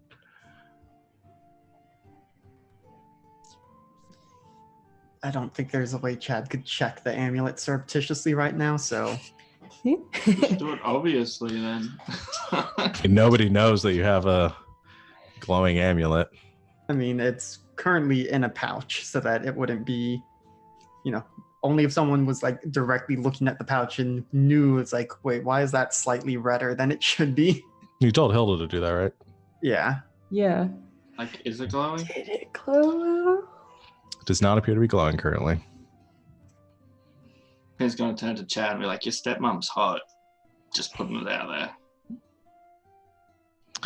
Like just casually killing time, awkward silence. Your stepmom's hot. Lady Museldorf is like 30 feet across the room, just cocks her head again, and Lord Museldorf furrows his brow as Finn's words echo across the this empty chamber. If she looks my way, I'll wink. Just simple. Chad just closes his eyes and sighs a bit. Lord Alabaster, I think you hear him sort of try to stifle a laugh a bit. Sebastian returns and presents you with your bounty for the 3rd, 4th, and 5th bandits that you've taken care of, a total of 1,500 gold pieces. I will add that to the party funds. Okay, sweet. You do that, yeah. Job well done, team. Job well done. And Lord Alabaster stands and says, well, I hope that we can continue the good work and look forward to the good work of the Hope of Vagrants here and in the foreseeable future. And this matter of the Bandit King can well and truly be at hand. And at that moment, Chad, I need you to make a wisdom saving throw with disadvantage. Okay. Just messing with my boy Chad. Okay. Are we rolling for initiative, people? Pretty good. I don't know if I know. Let me remember. Bar the door shut, lock everyone in. Okay, so with disadvantage, that was a 15. Okay. Does that succeed or fail? I don't know, does it? Well, I have a thing that lets me re-roll if I fail. Oh, okay. I'm just making sure what you were doing. That's going to be a fail. Okay, I'm going to use Indomitable to try and re-roll it. Is it still at disadvantage? Oh, yeah. Oh, yeah, it's still a disadvantage. Okay. I forgot about that thing my fighters can do. That's better. That's a 16. Still a fail. Okay. Hilda, you notice the amulet in Chad's back pocket or in the pouch begins to glow. And Chad draws his axe from his back and goes running at Lord Alabaster. I need you to make 2 attack rolls, Chad. Oh, no. Okay. Well, that's very low, so that is 13. That's not the music I want. 13 is going to miss. Okay, and the second one, well, that's a natural 20. Okay, go ahead and roll damage. Oh, no. Um, I don't have anything I can do. Let's go. Hello. that is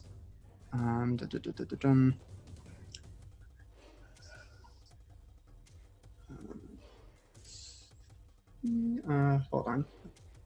Trying to math. 14 points of slashing damage. 14 points of slashing damage. Okay. All right. So Chad suddenly goes running across the room, draws Dragon Mars from his back, and before anyone has a chance to react, including the 2 guards by the throne, Chad has leveled the axe down. The first impact slamming into the wood just at the bottom of the throne's dais as Lord Alabaster surprisingly nimbly jumps back, but he staggers over the steps leading up to the throne, and Chad swings down again. The council lord attempts to move, but is slashed across the back with the axe and drawing a large pool of blood underneath his clothing, and he lets out a cry of pain, and the 2 guards level their spears at Chad, and there is a moment of panic throughout the room as this happens. And with that, we're going to call our session here for today. Ah! I'm going to go ahead and put on the battle map here. Oh my gosh. So everyone I can even see. had a thing prepared. Oh gosh. Beans. Aw. Oh, Beans. dang it. Did we see Chad, anyone what you new doing? enter? Oh no. Say what? Did we see anyone new enter? Sebastian Nope. left and came back, but that was No one new in the room. what the cuts, Chad? Well, something tells me the contract wasn't completely forthright, which means it's null and void, yeah? That's how contracts work? I don't know. You didn't let me read it. Said it would glow in the presence of the Bandit King. But we'll get into that next time when we return. I'll go ahead and turn off the... It better not be your stepmother. I'm just putting that out there. Zach, stepmother, but first you have to kill the council lord. What? No. Eh. I need to get a look at this seal somehow, okay? All right. So we're going to call our session here for tonight, and we will be back next Saturday to pick up the pieces. Or die. Or die. So come hang out and party with us next weekend. In the meantime, check out our schedule below. And if you're watching here on Twitch, if you're on YouTube, head over to our Twitch page and check out our schedule for all of our stuff happening throughout the week. I want to thank my players for being here today, and thank you, Barry, for joining us. No worries. Looking forward to to Finn's continued adventures with the group in forging documents. I don't think I can come up with. I could probably come up with a document that gets you released from jail. Okay, like we got this. We are gonna see. For attempted murder? Could be officially murder soon. Yeah, It's I just was not- about to say. He's looking all right. Council Lord Alabaster is a hardy dude. It's a hardy boy. Hardy boy. So yeah, I don't have any other announcements. Anything else anybody wants to promote or plug that isn't part of our normal schedule you want to know? Can I promote Barry? Sure. Everyone can promote me. Follow Okay. Barry on stuff. On stuff and things. On Not stuff and on things. stuff. Just follow him. Just Yeah, get out there. just If you follow see him, just follow him. Okay. Yeah, that's it. So we'll see everyone next week for the conclusion of this exciting event specifically. And until next time, good game and good night, Internet. Good night, Internet. Internet. Well,